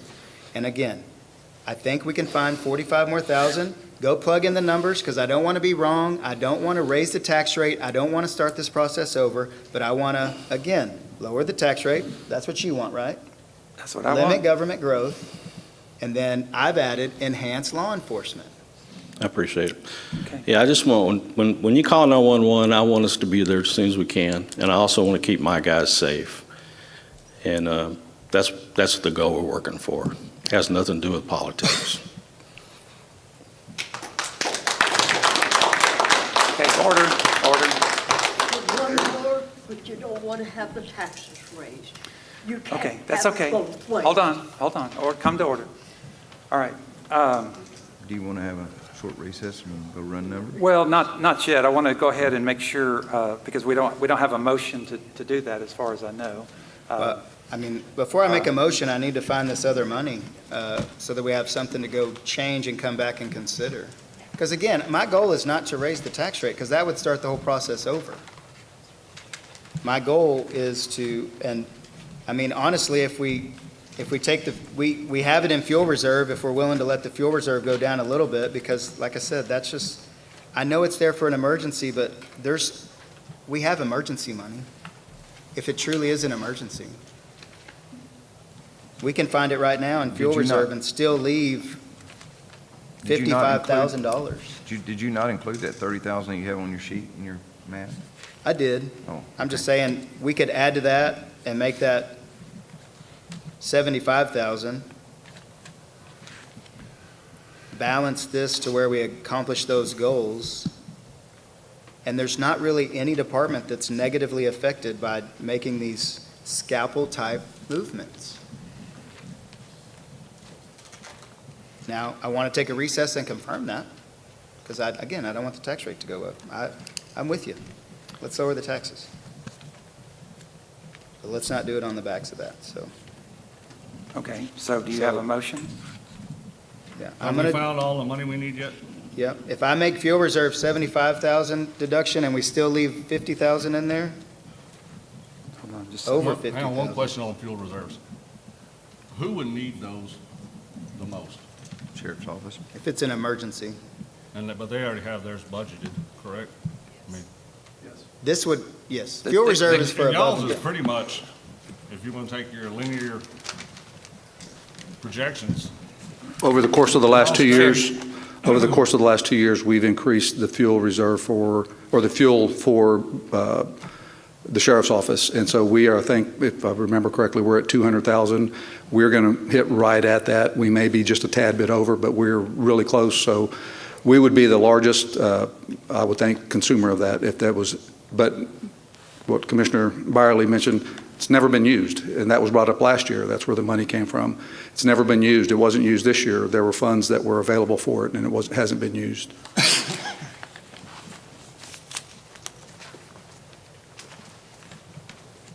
I make a motion to approve these deductions that we've worked through. What- how what much i- were you adding from What is fuel fuel reserve reserve? now? 75K.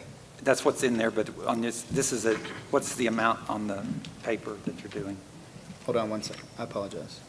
So fuel reserve is budgeted at 130, am I correct? Right, and you had 30, so you're So asking now for 55. 75. I'm changing that to 75,000. going up 45K? So that turns That leaves, is that 55,000? 55,000. That leaves 55,000 in fuel reserves. Wait. Thought you were going the other way. I thought this list was the amount that you were removing. Your list was the amount you're removing. It So is. if you had taken 30, and now you're taking off another 25? 45. Okay, Makes it 75. On your paper, it makes it 75. okay, that's 75. Okay. Okay? And then, All right, so your motion is to, I just want to walk through it, the PM support staff and the PM support staff benefits removed off of this paper that you've provided, leaving judicial services alone, and then taking from fuel reserve 75,000, unemployment insurance 10,000, professional services 50,000, miscellaneous 10,000, and utilities 25,000. Is that what you have? yes. Okay.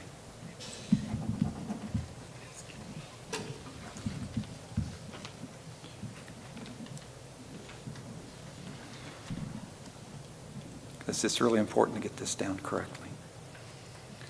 Okay. So this paper now reflects the deductions from the budget. Is that correct? Yes. Okay. 105, 25, 10,000, 50,000, 75,000, 10,000, 25,000. Okay. All right. So you started the motion to remove 435 total. How much was it? 435,000 after we add back in the salaries and what this sheet we've already approved opened up. So a total of $435,000. Opened up. Okay.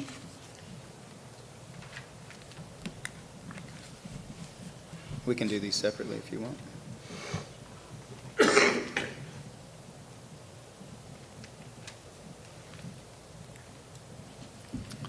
How do you mean? If you want to approve the decreases, and then we can approve the increases. Or consider the increases? All right. Consider. All So right. I'll make a motion to approve this sheet where we decrease the proposed budget in multiple areas, $435,000. Okay. And I'll second that motion. Okay. It's been moved by Byerly, seconded by Dockery, that we use this sheet for PM support staff benefits, fuel reserve. I'm going to go ahead and just call out the numbers. PM support staff reducing $5,000. PM support staff benefits reduced $25,000.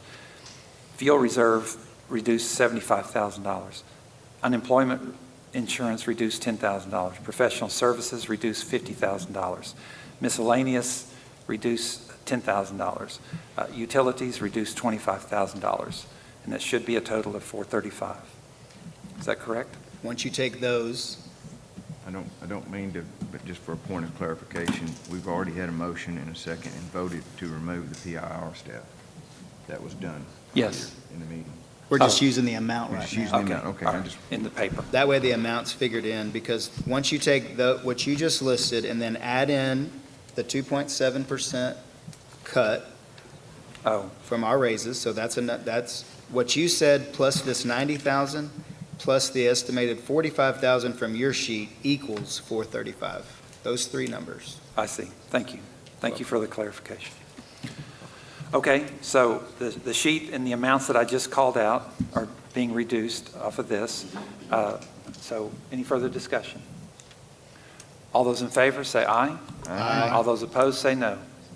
Motion passed. Oh, wait, let's go ahead and do this. I'm sorry. Roll call. Yep. Luther, Aye. Byerly, Aye. Collier. Aye. Good to see who was sitting next to me. Dockery. aye. Aye. And I vote aye. Okay. Does anybody else have another motion? Okay, I now make a motion to add into the budget the 4 deputy positions and the 5 corporal positions At approximately 432,000. at approximately, I put it at 435. Four Okay. deputies and 4 corporals, I'm sorry. 5 corporals. 5 corporals.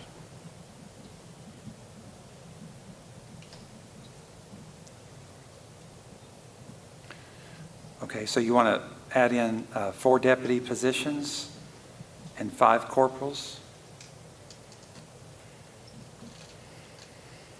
Okay, Is that a motion? Yes, I'll second. they're reclass on the corporals, Yeah, yes, it's that's not new reclass, positions. Not new hires, yeah. okay. All right. It's been moved by Byerly, seconded by Collier, that we add in the 4 new deputy positions to the sheriff's office and 5 corporal reclassifications. Is there any discussion? I would like to amend the motion for 4 deputy positions to be added into the 4 precinct constables. Is there a second? It's an amended motion to put the 4 deputy positions into the 4 constable precincts instead of the sheriff's office. Is there a second? Well, how's it, well, It's an amendment to the motion. when we discuss? or- And it's not friendly to my motion, so it's not accepted. Okay, but it's an amendment to the motion that it needs, if it has a second, it would be take priority. Is there a second? Okay. All right, the amendment to the motion dies for lack of second.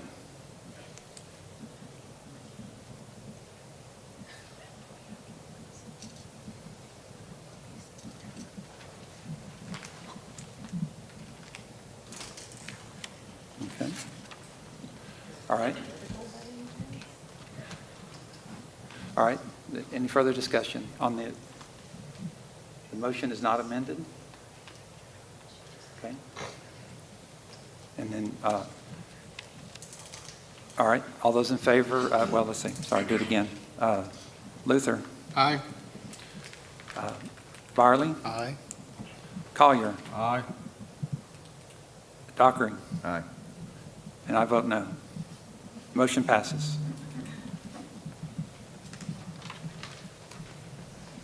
Okay.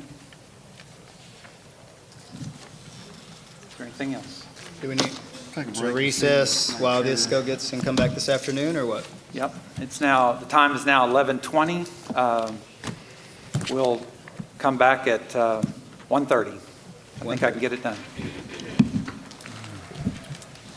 We'll take a recess till 1:30.